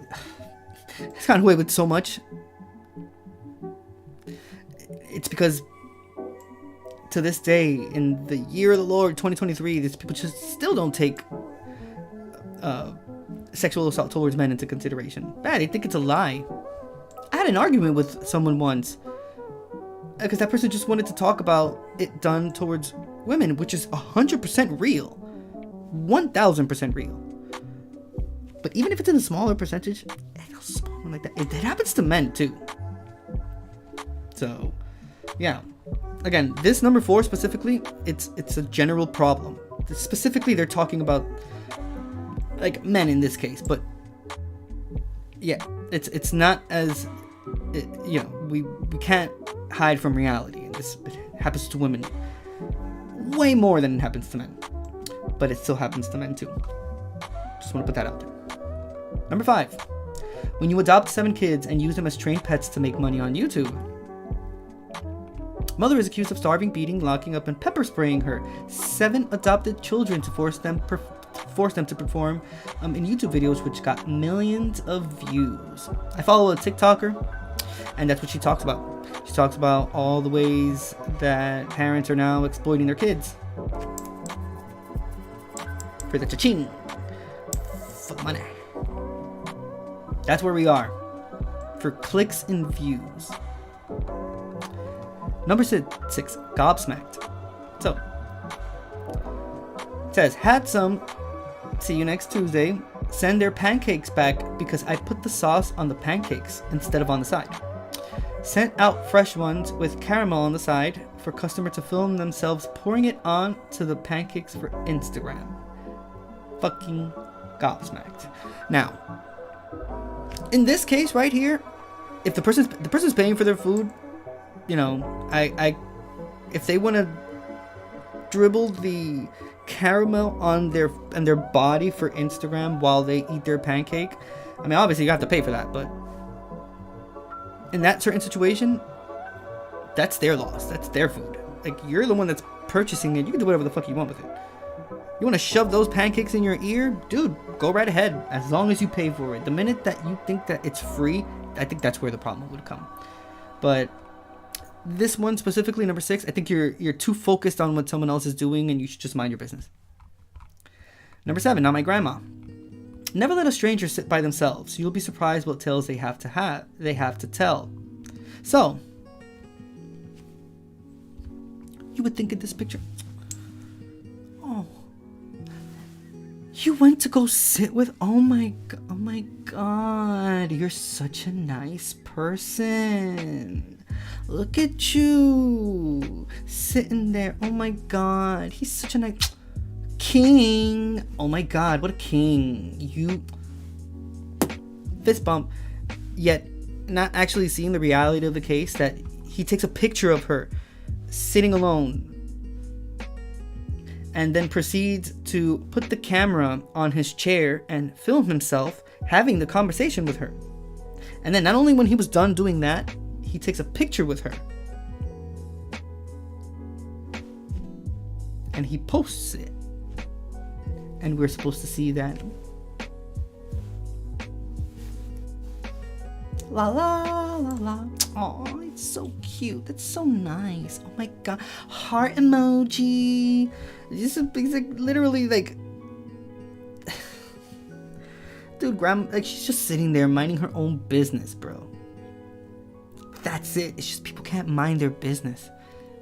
You can't live your own life because you have such a pathetic life. You have to film everything that you do in that manner. You have to film other people to be able to post that content, because the content that you make isn't enough for you to gain your views like that and likes and shit. No, you have to do it based off of the back. You have to do it based on the backs of other people that don't have anything to do with you. It's insane, dude. It's the world we live in. It says, bro, this is your grandma. We go to church together. Come on. I don't even know what that means. Number 8. This dude filled up a river with soap and destroyed the entire ecosystem for some TikTok clout and thinks he is funny. So we filled this up with soap and it went viral in my city because he capitalized viral because he wanted to scream it. Viral. And then the aftermath. The whole river is now contaminated. This reeks of the gender reveal that happens in California, in Southern California. It burned like a whole town down because they did it with like dynamite and like explosives and shit. It's like 2 or 3 years ago for a gender reveal to post it, and they burned the whole town down because the fire went out of control. This person put soap in a river where probably fish, a bunch of different type of fish are. Who knows? Maybe that river was so clean that a lot of people would fish there, and that was their main sustain right there, fish. And this person went because they thought it was cool and viral, and it's I guess something awesome to do. I don't understand the why equate like one thing with the other. Like, what does soap in the river have anything to do with making you viral? Like, I don't understand. Number 9, there's about to be a body reported.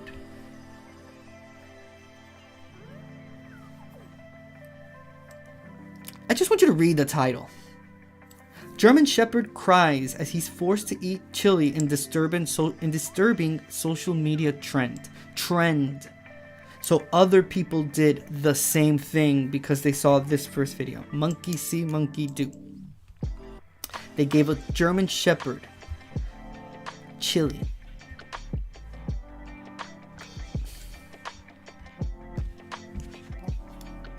Is that not animal abuse? No, be real. Be for real. Chat, let me know. Is this not animal abuse? Would this not be something that you would call the cops on someone? Let me tell you something. If I had a neighbor that did this shit, I would be calling the cops on that person instantly. What is the other one? Animal protection? Whatever it is. I'd call them too. I would try to bring this person down so quickly. It's crazy. That's crazy. Giving a German Shepherd chili in the disturbing social media trend. Wow. Number 10. She just had to get that shot. So, it says dangerous pose after the picture was taken, which is the picture that we're seeing here. Someone dangling on the rails of what is apparently a high-story building. She has to at least be on the 8th floor, because if you count, if you can see the buildings, I count from the ground 1, 2, 3, 4, 5, 6, 7, 8, 9, 10, 11, 12. So the building that we see right here, where the rail would be, is the 12th floor of that building, of that big building that's there. Obviously the camera's a little slanted, so maybe it could be like the 11th or 10th, but nonetheless, that's kind of where the view is of the rail in comparison to the building that's right there. The woman fell from the apartment balcony and broke both of her legs, as well as suffered fractures to her arms, hips, and head. Yeah, but she got that video. She fucking... I'm pretty sure with all of her casts on, she was like clicking on that shit, or on her phone trying to post that video. I was like, yeah, this is great. This is perfect. This is gonna get so many clicks and views. Bro. There's this there's plenty of these on TikTok, but there's just one that I follow, this account, and what they do is it's specifically about like content creators and TikTokers that either got in trouble or died or whatever the case may be. And there was one specific, and she was, I think, is South Korean, and she was on a crane, and she was recording, and she misstepped, and she literally fell. And what they were explaining in the video was that when she was falling, she still had her phone in her hands, and she was like, falling down like in the crane, and people thought that she had let go of her phone and that it was her phone hitting against while she was falling, like hitting different parts of the crane. And it was later discovered that she had her phone in her hand still when she was falling. So everything that you can hear when the as you can see the descent is her hitting all of these different parts of the crane. It's fucking crazy though. Yeah, dude, like I don't understand. It's like America's Funniest Home Videos times 1,000. This is some weird shit. Let's be honest with ourselves, just for 1 second before I continue. You know, I think we're old enough to be able to finally admit that those were pretty morbid shows, because people would record themselves doing stupid shit and send it willingly to a TV show to try to win something, like win a prize or something. People would record their kids doing like weird shit and like embarrassing moments, and they would send it to, because at least on YouTube you can watch the video, but you only watch the video. You can't see the reaction of someone unless they actually record it. But they would send the videos into America's Funniest Home Videos, and they had a live audience there that was laughing at you live while they were putting the videos on the screen. And people tuned into that shit. And there were like 4 different types of America's Funniest Home Videos. So that's crazy. This isn't something that's been happening now with the rise of social media. We've been doing this shit for a very long time. Mind you, that show was on NBC or ABC, something like that. Chat, let me know which channel was it on. But yeah, it was a widely broadcast nationwide show. People would watch that at 8 p.m., 7 p.m., and they would laugh about it. Dude, I talk about like how morbid the true crime community is. Awesome, because I'm part of it, but it's still morbid because it's like death and stuff. But yeah, I consider that like America's Funniest Home Videos and the fact that people are laughing at another person's failure or embarrassment equally morbid. Because with true crime cases, those are things that happen, or like situations that, you know, people do to others. But with those videos, like the America's Funniest Home Videos, you're sending that to, like, you're willingly recording it on a VHS, which means that you had to buy the equipment to be able to record. It's not a phone. You had to go into a store and buy a camcorder and record this shit. Take it out, slap a label on it, package it, go to your nearest post office and send that shit. All those steps. Now you just like record it and you're just like posting it right there, but you have to go through a whole process. That in the midst of that whole process, you could have kind of asked yourself like, damn, is this even really worth it? I wonder if my kids will one day watch this and be mad at me and whatnot. And there you go. They didn't really think about that, and they would send it for our fun and entertainment. I'm telling you, bro, like, people think this is like some new shit now. This has been happening for a very long time. Number 11, a Russian model risking her life for an Instagram picture. Okay, this could well be photoshopped completely.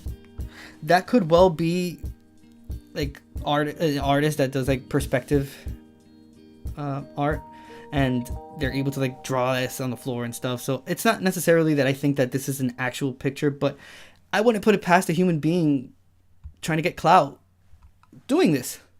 I mean, we had that plank challenge a few years ago. Anyone you guys remember that? Hey, it's Lito, how you doing? Thank you so much. I really appreciate that. Nice. Watch some football. Hell yeah. I appreciate that, Lurk. But yeah, again, I wouldn't put it past someone doing this. I mentioned the plank challenge. People did that in the weirdest places, very dangerous places too. And I think there were some reports of people that died doing it. Could you imagine? There's a show, I used to give it on VH1. I don't know if it's still around, but you can probably find some episodes of it on YouTube. It's called 1,000 Weird Ways to Die. And I'm pretty sure that this could have made the list if it was produced now at a closer time to ours, and they like go through all those videos. This would have probably been included there, because yeah, a lot of weird shit has happened from that point of the creation of that show to here. So, number 12. This girl makes TikTok videos of her forcibly hugging, touching, or trapping Korean men. This is not okay behavior. In all videos, the men are visibly uncomfortable and try to get away from her. She either follows them or will not let go of them. If the roles were reversed, there would be an outrage. Regardless of them saying that the roles would be reversed and whatnot, period, point blank, it's wrong and it's horrible being done from any sort of any person, period. Not only do you have to mind your business, don't touch other people. Don't touch me. Like, unless it's like my wife or my insistent cat, don't touch me. I don't touch you. My hands are kept to myself. Keep your hands to yourself. And I've seen other videos of this. I saw one of a girl doing it in New York City, and dude, some of these guys got really pissed. Some of them are pervs, and they'll go like she would do the same thing, no, the one I saw was the beard one, and she goes up to men with beards and she starts touching their beards. Don't touch my beard, bro. Don't, dude. Just don't. I'm married, so that's like a double whammy right there. Like, you don't want to do that at all, but no, just like going into someone else's space and thinking that you just have the authority or privilege to just touch someone like that. Nah, man. That's just awful. So this situation right here needs to stop. It needs to stop 100%. And listen, the video that I saw from New York City of the girl touching the beard, in a lot of men's eyes, she would have been like top tier model. That's how she looked. And I don't care about that. I would still, dude, get away from me, man. Don't touch me. Don't touch me. Don't touch me. Anyone can be a psycho. Don't fucking touch me. He won a stupid prize. Number 13. So it says, an Instagrammer tried to make a viral video by joking he might have coronavirus on a plane. Instead, he forced an emergency landing and got arrested.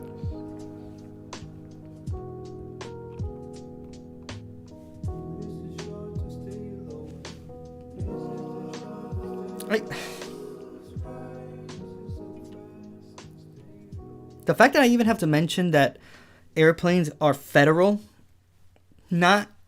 it's not like the airline is privately owned, but the airport is federal. And airplanes and airlines are pretty strict about that.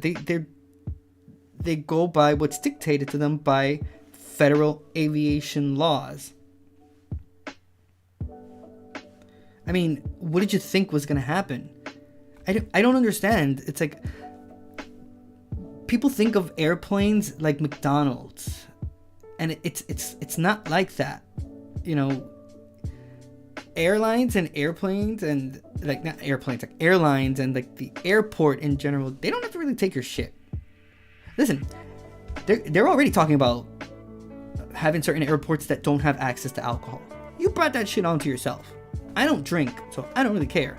But there are plenty of people that have a drink before they go on a plane because they get nervous and whatnot. But that's being stripped away because of the constant problems that people have had with excessive amounts of alcohol and flying.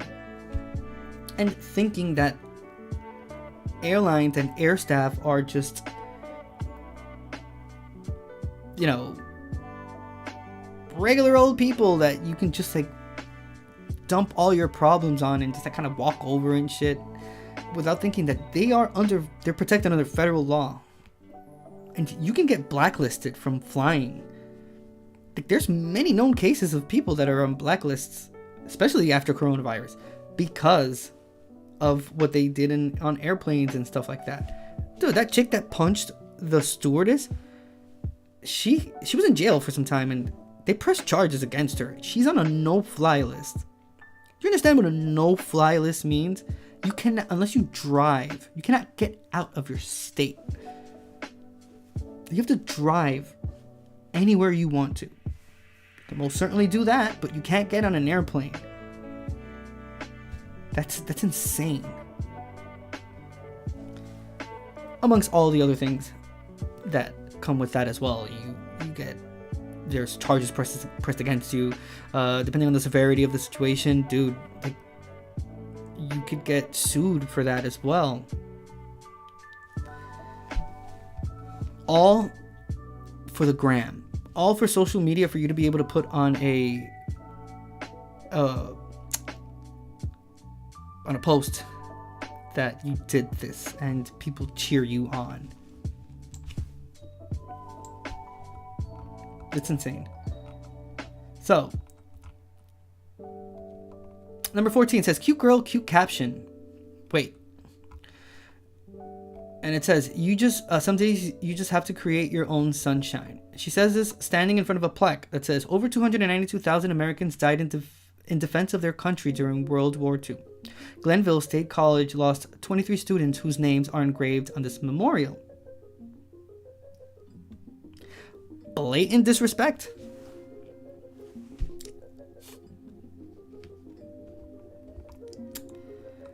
Wow. Exploitation, plain and simple. I mentioned it before, and there's that TikToker that's there's I forgot her name. Is it? No, it's not Meredith. What is her name? Dang it. I know it starts with M. I'll look into it, but that's what she does. She exposes this shit. The blatant exploitation of kids by their parents, and it's a really big, it's a huge problem. and no one in the government seems to be addressing it. It's not a topic of conversation. Where are all these Save the Kids people? Chop, you have it right here. Get on it. It's a plague. It's a problem. I thought you guys were in it for the kids. You know, you gotta save the kids. You gotta save the children. Right there. If you guys, you know, you can literally just Google it and you will find extensive amount of information about it. There's your target. Boom. Get at it. Because there's plenty of this shit. So, a YouTuber placed her adopted autistic son from China with a new family after making content with him for years. Raked in that moolah. And then sent that baby to a new family. We don't need him. Dude, this is... Wow, man.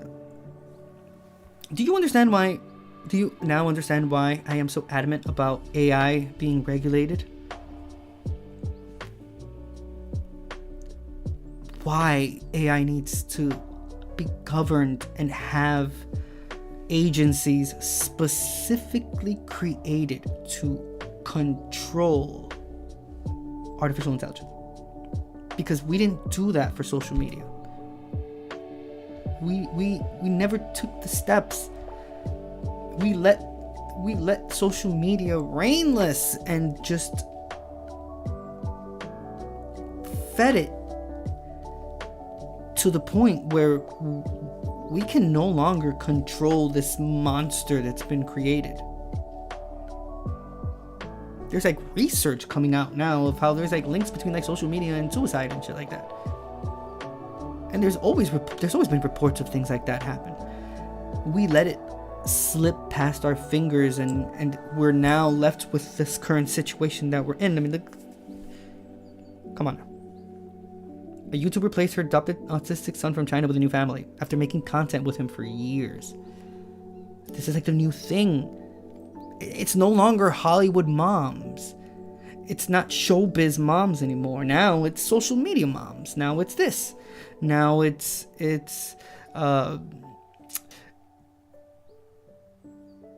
selling the image of your child for profit. Mind you, there's a new wave of adults, because they're adults now, of all of those children that were subjected to being content creators.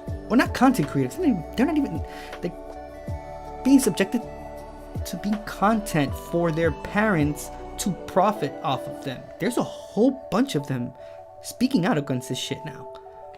There's a lot of them that are adults now that are like, dude, they fucked my life up. Like I will never have a childhood that not me. I mean, them. That's them explaining the situation. Like they're never going to be able to have a normal childhood because it was robbed from them because they were always in front of cameras. Like their parents forced them to do and like say shit and like all for clicks and views and that's not even going into the darker side of everything, because I'm just scratching the surface of what like they're doing at a the kind of like surface bait like level. If you start going down to the base of it, into like the deep end of it, dude, it gets dark and horrible really quickly. We failed with social media. We cannot fail with AI because this is the situation we find ourselves because of social media. AI, if we don't regulate it, it's going to be 100,000 million times worse. And that is most certainly a monster that will destroy us. Not it in and of itself, but what it can cause as a consequence to us as human beings. I was so happy that last week or like 2 weeks ago, it was the creator of ChatGPT, a whole bunch of people from AI were in Congress pleading. I saw the whole thing, pleading to Congress to please establish rules and regulations and agencies to control AI. It has to be controlled. That's all I'm saying. Number 16. These kids were absolutely not interested in making the saving African kids with my presence pose for Instagram.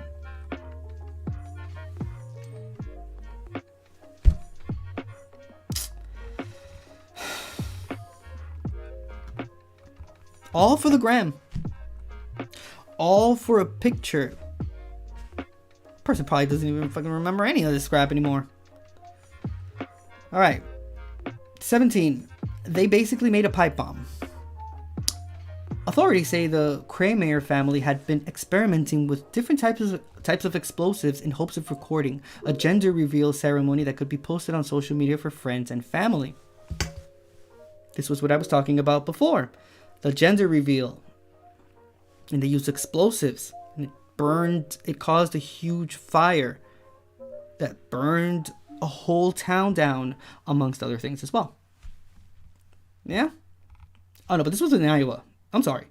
The one I know about was in California, but nonetheless, still in Iowa. 18. Parents in China drag their child on edge of hill just to take photos. It's the Michael Jackson incident of him dangling his baby over the balcony all over again. Dude, do you guys remember that? Bro. When you start remembering all the things that have happened, not all, but things that have happened in your lifetime, dude, what an interesting life it has been so far. Not necessarily my own, speaking of my own, but everything that has happened around us. Dude, that's insane. That's why I like watching those shows that list the biggest things that have happened by decade or by year and whatnot, because you start remembering all of these things and it's holy crap, that's crazy. But yeah, there's a perfect example of a parent dangling their baby and what could be an immense precipice that could kill your kid if it were to fall there. Yep. By the way, he's dangling the kid, he's holding the child by his arms. That child, if he slips, would fall head first into the ground. That's a few feet from where he is. I'd probably give it about a good 20-25 feet from where he is right there. Yeah, so that's a lot, even more, because it has there's one part of the hill that has rocks protruding from it. So yeah, you can only imagine how bad it could be. Number 19. Dude is flexing his Louis Vuitton bag on Auschwitz train tracks. We don't have to get into what Auschwitz is, because we already know. Yeah. With his Louis Vuitton bag. Nice. Yeah. Looking classy, cool, casual. Hey, dude, where'd you take this picture? Man, it's so nice, dude. It's so cool. You look so cool. Oh, dude. Yeah, that's the Auschwitz train tracks. Okay. Proceed to take 3 steps backwards whilst simultaneously moving your arms from left to right in an attempt to slap the shit out of this person. Pap! Trying to get him back into reality. Fucking people out of their minds, dude. Number Neighbors. It's number 20. It says fake. Sorry. And it was written by Chris Evans, our very own Captain America.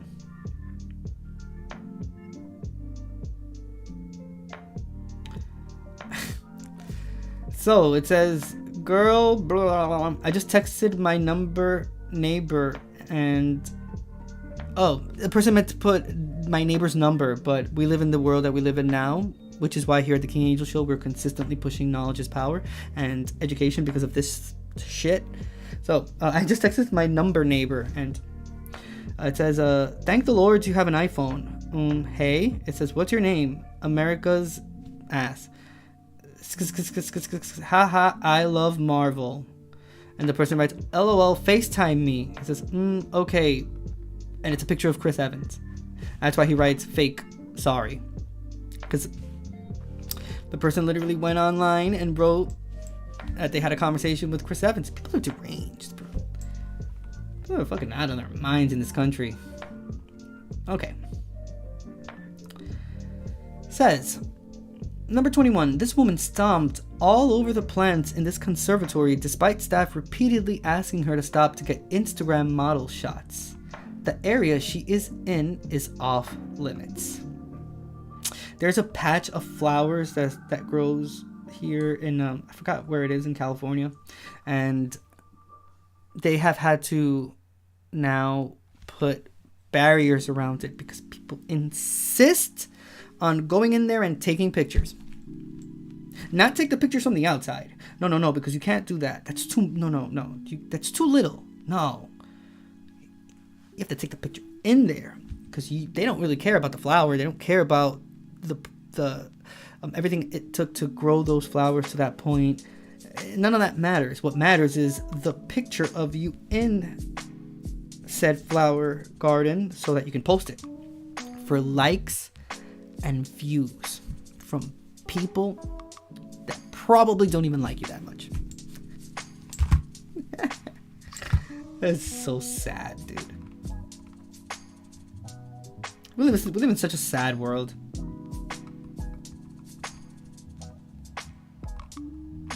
Oh, there it is. Lovely. They put it on themselves. We found another one. That's they had to seal this part off. Look how beautiful those orange flowers are because they have to take the picture. That same picture that she takes laying down on the flower bed is the same picture that everyone else takes. Or they take that other crappy picture where they're opening their arms around it. Nature is so beautiful. Namaste.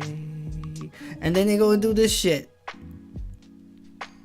And then they leave it like that, completely destroyed, and they go in to take the pictures. And they have, some of them have the audacity to tag the place where they destroyed.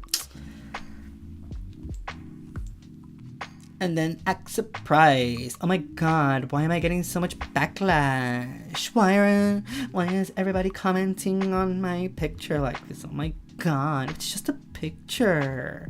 And then comes the apology video. I'm sorry. I didn't know. I'm sorry. Why are you treating me like this? I'm sorry.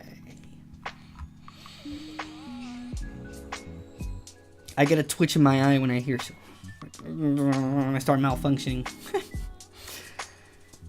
Look at this. Oh, he showed us. Freeze. Look how tough I am with my tattoos. Look at me. Number 23. This guy spray paints rocks in Yosemite. Badass. What did he write on it? Can't even see what he wrote because his penmanship is that bad that you can't even tell what he's saying. I want to say like, this is supposed to say like, got it. Needs to go back to school. But yeah, this chum thought that it was a magnificent idea to go spray paint a huge rock that's in a national park that is maintained by taxpayers. Just want to throw that out there. So technically this person's like just going into a park and just like vandalizing shit because it's not free. To maintain it, you have to pay people to maintain the park. Where does that money come from? People going into parks and them charging them, and taxes.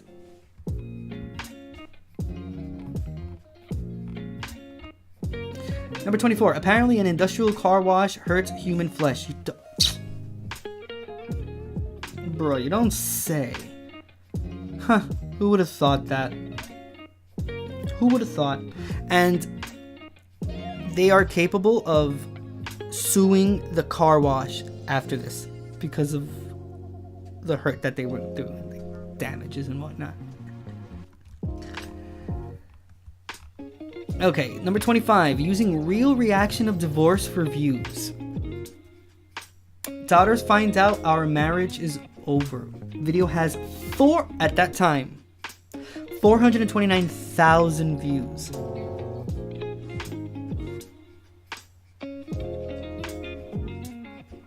Nice.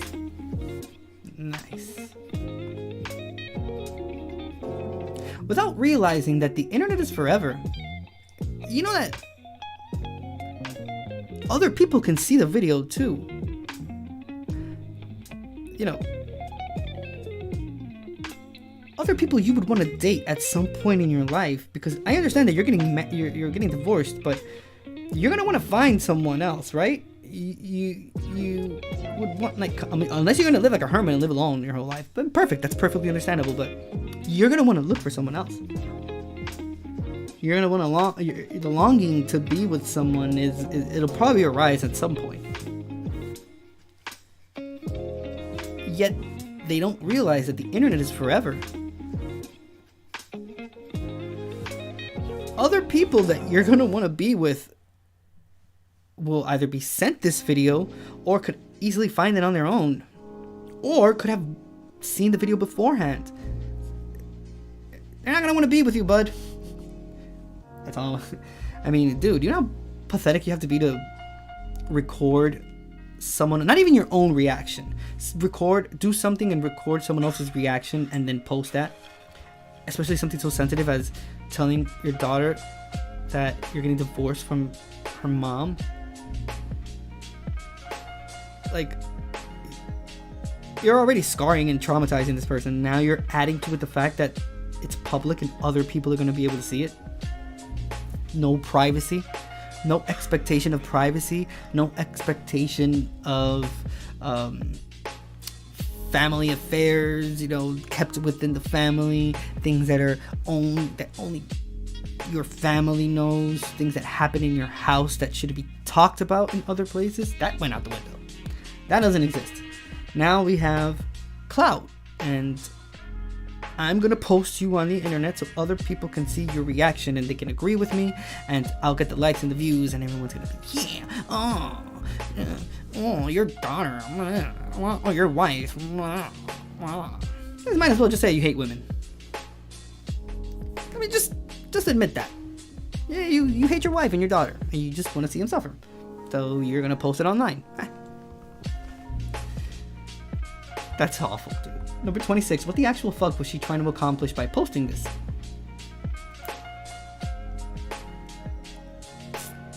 Let's read the caption on this one, shall we? And it says, POV, which is point of view. It's the 1950s, and you see your African American friend being beaten, but you have to act like you don't care. With a picture of a teary-eyed girl. Why?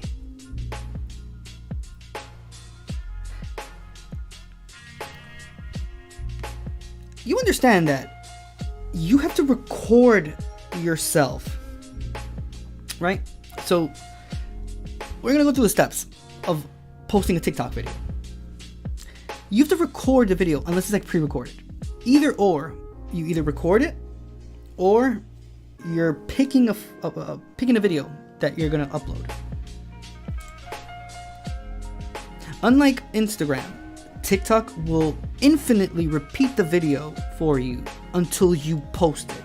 So in the midst of you choosing the song that you're gonna use for the video, whatever filter, text that you're gonna add to the actual video, filters, effects, anything, the video will keep repeating itself over and over and over and over again. It gets pretty annoying. It gets to the point where you have to mute it, or you just lower the volume on it, because again, it's just repeating itself over and over and over and over and over again. So you go through all that because you're choosing whatever it is you're going to choose. If you're going to use any of those things, like the music, the effects, whatever. Video's still repeating itself. You post, but it doesn't post. It takes you to a next section that allows you to choose the cover of the video that you're going to use. It's also where you add the caption to it, and you add all the hashtags. And you still add where the video, like if you want to add a location to the video, if you want it to be duetted, stitched, whatever the case may be. And then after that point, then you post the video after that. So there's a lot of steps that go through the whole ordeal of you posting something on TikTok. And then not only that, the video auto plays when it's uploaded. So this person had all those instances to stop herself, read or see what she is posting, and decide, you know what, I'm not going to do this. If you go through all those steps and you still post it, you willingly posted that video. You knew exactly what you were saying. You knew exactly what you were doing. You knew the intention of the video. You knew what you wanted to say with it. You knew that you wanted to cause controversy. You knew that you wanted to stir the pot. You knew exactly that what you were doing, what you were posting, you were going to get shit for it. And you still chose to do it. So don't come up with an apology video afterwards. But we're being treated so badly. Oh my God, no, you can't do to me what I did to someone else. It's not fair. I'm not a racist. But you did that. Like, you willingly did it. No one forced you. You did that shit on your own. I bet you take some responsibility for it. Yeah, you know, you're an adult. It's time for you to take some responsibility for the shit that you do. This person did it intentionally. With her whole chest. Dude, she said it with all that energy. I hope she keeps that same energy with the 1,465 comments that this person has there. Hope this person keeps that same energy. But you have to act like you don't care.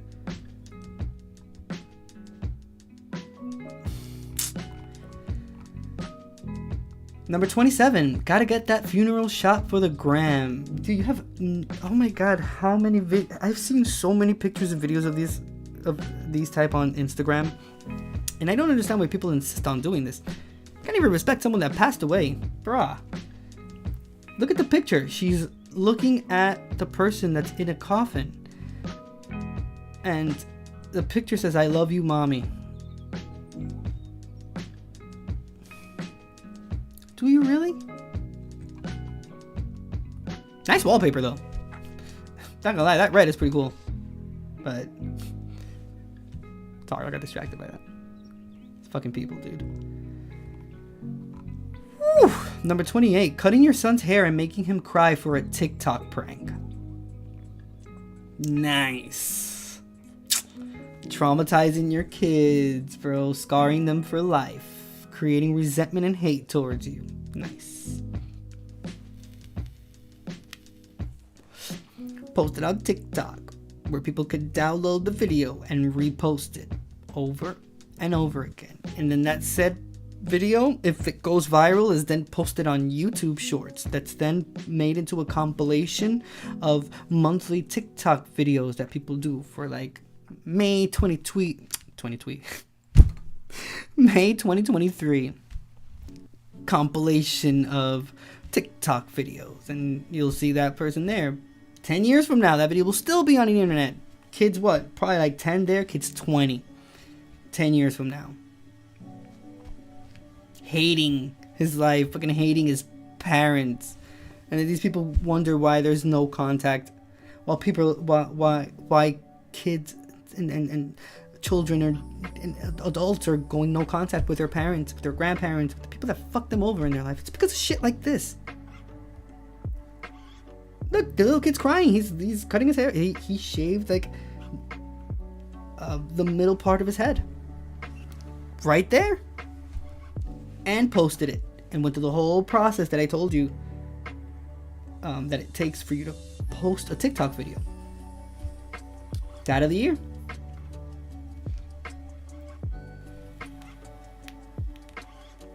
This is sad though. This is so sad. But if I were you, I would invest in nursing homes. I'm just gonna throw that out there. Me personally, I'm gonna get into the nursing home business. Damn right I am. I'm gonna try to get a license for it, because let me tell you something. 10 years from now, 15, 20 years from now, all of these nursing homes, they're gonna be jam-packed with all of these failed parents who fucked their kids' life. Who did all these things to their kids. Especially all these ones that do all these things for like profit and likes and views and comments and shit and clout. Yeah. Better get ready to live the last part of your life in a fucking nursing home, my dude. Because that's where you're going to end up with no contact. Because all them kids, they're gonna dump you in that nursing home. And you will never hear from your kids again. Don't believe me? That shit happens all the time. All the time. Keep playing these games with another person's life, especially someone that can be traumatized and scarred for the rest of their life. Keep doing this shit. Keep doing this shit. You're gonna end up in a nursing home, bruh. Looking outside of a window, pondering why your kids don't go visit you.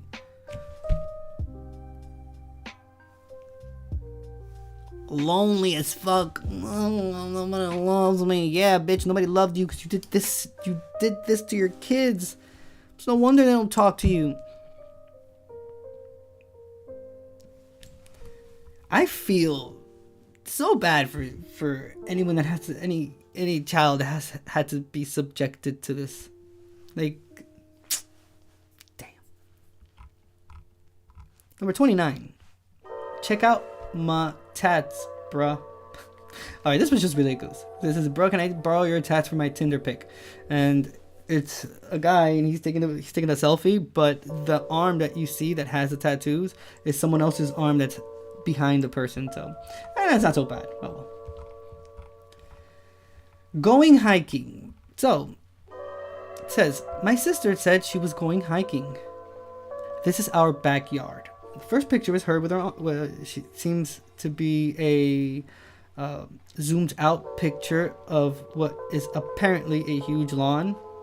But the picture is a close-up of a specific portion of the lawn that looks, if you do a close-up to it, it looks like it's in the middle of like a forest or something, like a hiking trail. But it's all a lie. Get out of here. It's all a lie. This is a Lake Okahumpka Park and Trail, and she writes, nature is the ultimate healer to all our problems. Hashtag nature lovers. Oh my god. And it's in the backyard of someone. That's insane, bro. But yeah, we went through a whole list of things that people do for clout. And that's something, huh? So we're back to Mr. YouTuber here. Yeah, so Trevor Jacob, which is the article that we started reading where all of this started from, talking about what people do for clout and all the ridiculous and stupid things that they do to garnish likes and views and comments and subscriptions and gifts and stuff and whatnot. Mind you, I'm in the content creation game. I'm in the live stream game as well. But, you know, it's a choice when it comes to support. You can choose to support me or not. It's not mandatory. On the flip side, I'm not the butt of the joke. You feel me? Like, I'm not the, you know, we research topics and we laugh at things together. But again, if you have to get to the point of you being the butt of the joke and you go to great lengths for the entertainment of someone else that, like I said before, probably doesn't even like you as a person, to just relishes in your ridiculousness. You really think that every single person that follows you follows you because they love what you do. Bro, there's plenty of people that probably follow you because they just want to see when you fall. They want to see when it goes wrong for you. They want to see the steps that life has taken to bring you down. You fucking don't think that's true? That's 100% true. Not everyone is in it for your benefit. Not everyone is here to help you reach your goals and help you reach success. Some people curse the very ground you walk on, and you don't even know. So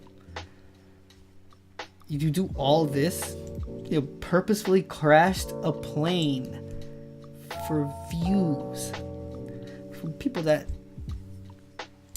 they're just gonna think that you're an asshole. Damn it, Trevor. Who's a 29-year-old pilot and skydiver. Mind you, he's a pilot. Posted the video of him abandoning his plane mid-flight in December 2021 and now faces one felony count of destruction and concealment with the intent to obstruct a federal investigation after lying to investigators about the crash site. In the video of the crash, which now boasts 4.1 million views, I want to see the video. Because it's not here. I want to see it.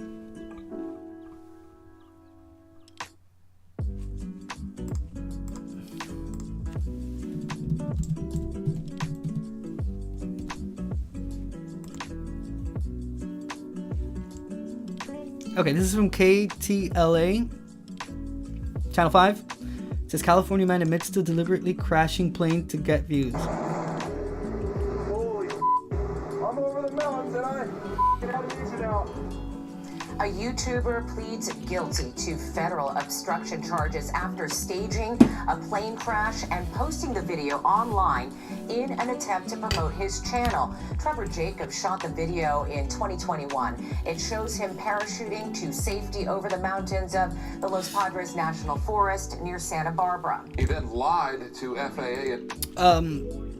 Need I remind you all, this is California. This isn't another state. This is California, where we are prone to wildfires. So not only is the fact that he destroyed the plane, crashed it intentionally, this could have literally caused a huge, because it was in a park, it could have caused the biggest fire. Could have been able to cause immense amount of destruction. For clicks and views.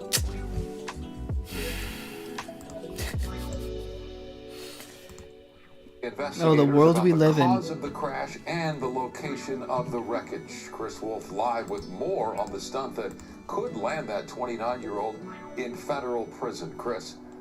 That's right, Micah and Cher. Seems that people are constantly pushing the limits to grab eyeballs on social media, but crashing an airplane on purpose?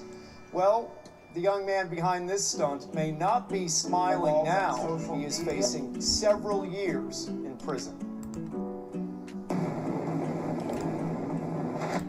Talk about dramatic, a plane crash caught on camera.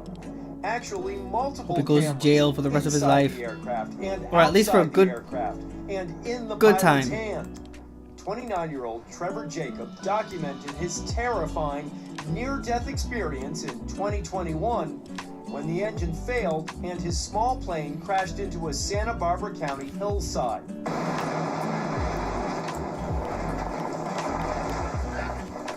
The video, titled "I Crashed My Airplane," posted on YouTube, went viral.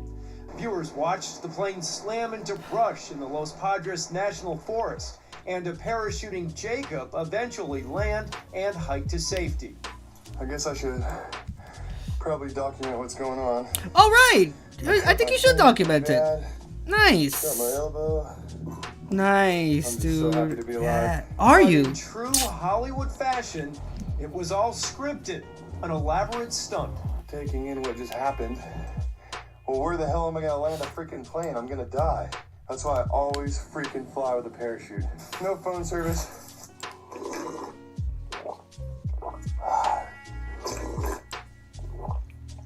This week, long after surviving in the wilderness, Jacob pleaded guilty to a felony charge of obstructing a federal investigation after admitting to intentionally crashing the Taylorcraft BL-65 to get views on his YouTube channel.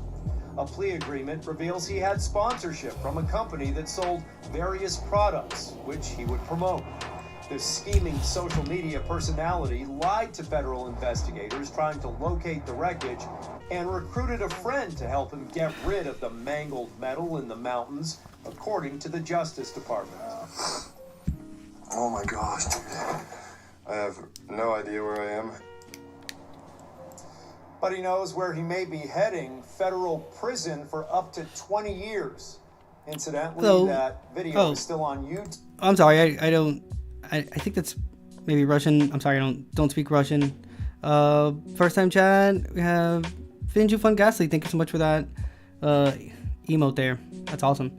Right now we're talking about a YouTuber that admitted to intentionally crashing his plane for views. It's been the topic for probably like the last hour and a half. We went through a whole list of dumb, stupid things that people have done for likes and views, and yeah, this is the world we live in. This is it. This is it right here. Intentionally crashing a plane that's not cheap. It's not a car. It's not a toy.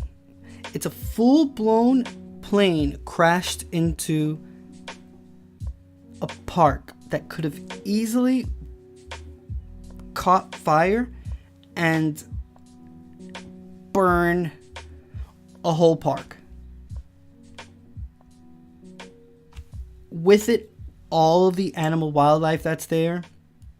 With it, all of the insects and everything for, one more time, clicks and views.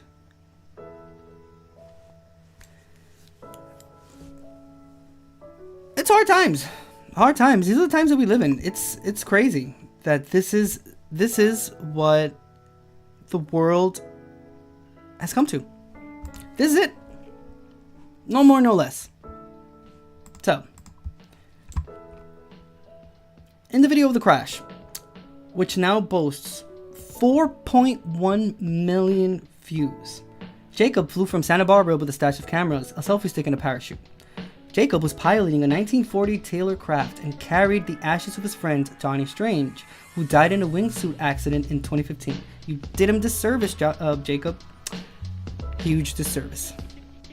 So, in the video, Jacob claimed that he was experiencing engine issues only 35 minutes into his flight, and later jumped from his plane with a parachute. Footage from after his jump shows Jacob walking around the brush of the Los Padres National Forest where he landed. Jacob found his way to safety and notified the authorities about the crash, reporting the incident to the National Transportation Safety Board 2 days after the crash, and agreed to help find the crash site, which he had someone there that had already helped him get rid of the whole crash. So we're understanding the plot behind this whole thing, and the fact that this was all planned out. It's not an intentional kind of thing. This isn't something that he just thought of in the minute. It's not like the plane failed or anything. This was completely scripted, and it was completely planned out. So then what would have happened if the plane would not have crashed in this specific point where he had already planned all this? What if it would have done? What if it wouldn't have developed the way he thought it was going to develop? What if he would have crashed that plane into an actual building, or a park where actual people would have been in, huh? Or anything, dude. Any other situation. Like the depth of stupidity of this person to do this is it's insane. It's insane, and just the fact that it's being done for something so mundane as views. This is insane. So it says, however, Department of Justice documents detail that Trevor Jacob instead lied to authorities, stating that he did not know where the crash site was. In reality, Jacob knew exactly where the crash site was. Roughly 2 weeks after the crash, Jacob and a friend flew to the site, collected the debris, and later destroyed it at an airport hangar. In December, Jacob posted the footage on his YouTube channel under the title, "I crashed my airplane." The attention-grabbing title lured millions of curious viewers, including other aviation experts.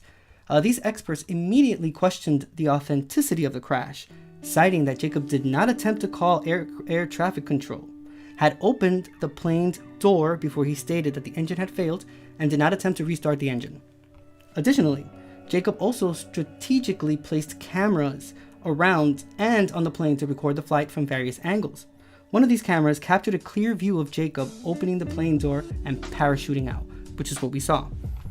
But the cherry on top, Jacob had been wearing a parachute since the beginning of the flight. Not surprisingly, the Federal Aviation Administration, FAA, opened up an investigation into the crash only a month after Jacob posted the video.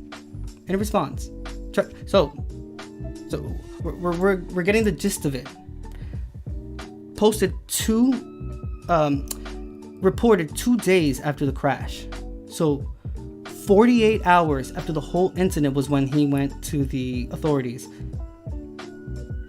Having already planned everything, having a friend there that was going to help him clean up the crash site, and having recorded it and posted it online. Like, that's insane.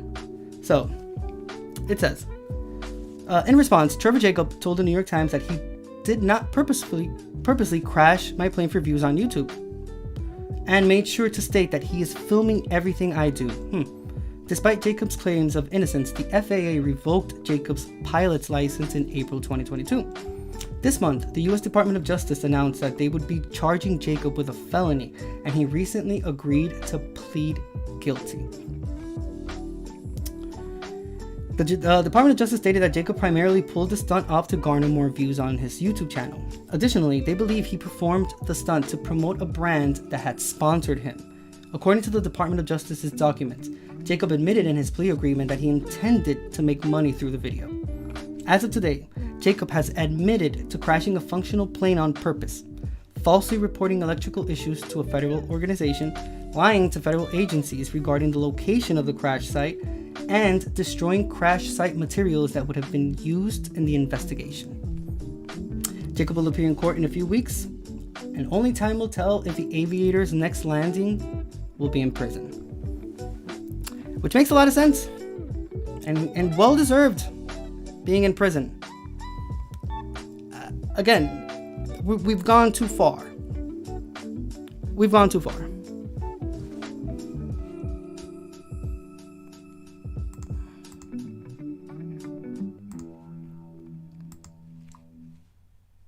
Crazy. Dude, we live in crazy times. People doing stuff for clout and shit. That's crazy. Alright, your boy's hungry. I started the stream a little bit later today, but yeah, I can't do it. I need to eat. You guys know where to find me?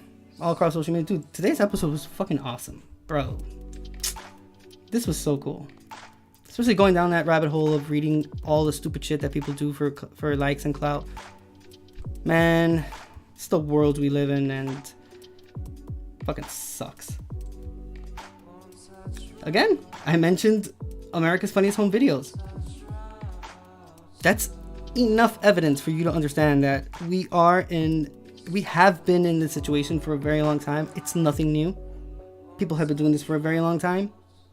It's just that now we get so many of them because people are consistently recording all the dumb shit that they do, apparently for our own entertainment and whatnot. But that's the life we live. It's Lethal TV. I really appreciate you being here. Like I said before, you know where to find me. Instagram, Facebook, TikTok, Twitter. If you want to further support me, you can use your Amazon Prime here on Twitch. You can subscribe to my YouTube channel, like my videos, comment on them, let me know what you think. I will not be doing any of the things that we read on that list. I will most certainly not be destroying any of my property. I will most certainly not be doing anything to myself, my beard, my hair, or anything. We're all adults here, and here we learn and we have fun through knowledge, different topics that we talk about, reading the news, space, science, interesting topics that will advance us as human beings and take us into an age of enlightenment again, as opposed to all this just dumb shit that is consistently happening. A bunch of dumbass people. But that's neither here nor there. Knowledge is power. Just remember that. Obviously, the more you know, the better. And education is key for the progress of us human beings. I thank you very much for being here. Thank you for the support. If you're hearing this on the audio version, thank you very much for becoming a Patreon member. That's $2 a month for those that don't know. You can find all that information in any of the description boxes or about section, depending on where you're watching me from. Watching me on Twitch, Facebook, YouTube. See you guys tomorrow after 9 a.m. Pacific Standard Time. Tomorrow is Thursday, random topic day, so we'll be picking a topic out of the jar. It can be artists, art movements, history, science. They have a little bit of everything in there, so great time. Last random topic day, I think we went to the Republic of... No, wait. Was it Bahrain? I think that was the last episode that we did. The last random topic. We've done the Great Famine. We've done Sonic Youth. We've done one for Pink Floyd. What other topic have we done? Oh, we've done a few topics. Dude, we did hippopotamus last week, which was extremely interesting. Very dangerous animal. I uploaded those videos on YouTube, so check them out. Let me know what you think. Comment on it. Do you think that the hippo's a dangerous animal? Because it really fucking is. Especially based off of that video. Yeah. Gnarly like that, but other than that, that's it for today. Thank you very much for being here. I really appreciate the support. Appreciate you guys taking the time to watch me. Time is precious. Time is very limited on this world. In this world, sorry. And where you allocate your time and what you do with it, and in this case, who you spend your time watching, is important. And the fact that you're spending even 1 millisecond of your time watching me do my own thing, dude, that shit means the world to me. And I appreciate it very, very much. And tomorrow's a new day. I will be around Discord, so join the Discord, King Angel's Entertainment Lounge. Let's watch that Blackfish documentary about Seaworld. That's another thing we talked about today, was the horrors of Seaworld and all the damage they've done to orcas and killer whales and just like ocean wildlife in general. It is really interesting. It's rather old, but still relevant to this day. So let's watch that on Discord. Let me know if you were watching the stream and you joined the Discord, and we'll watch Blackfish. It's really interesting. Oh, the horrendous things that human beings have done, not so much to each other, but to animals, to the environment. It's fucking crazy, dude. Alright, I won't take any more of your time. Thank you so much for being here. I really appreciate it. This is the King Angel Show. I'm King Angel, a San Francisco Bay Area live streamer and content creator here on YouTube and Twitch. I appreciate you guys being here. Take it easy. Peace.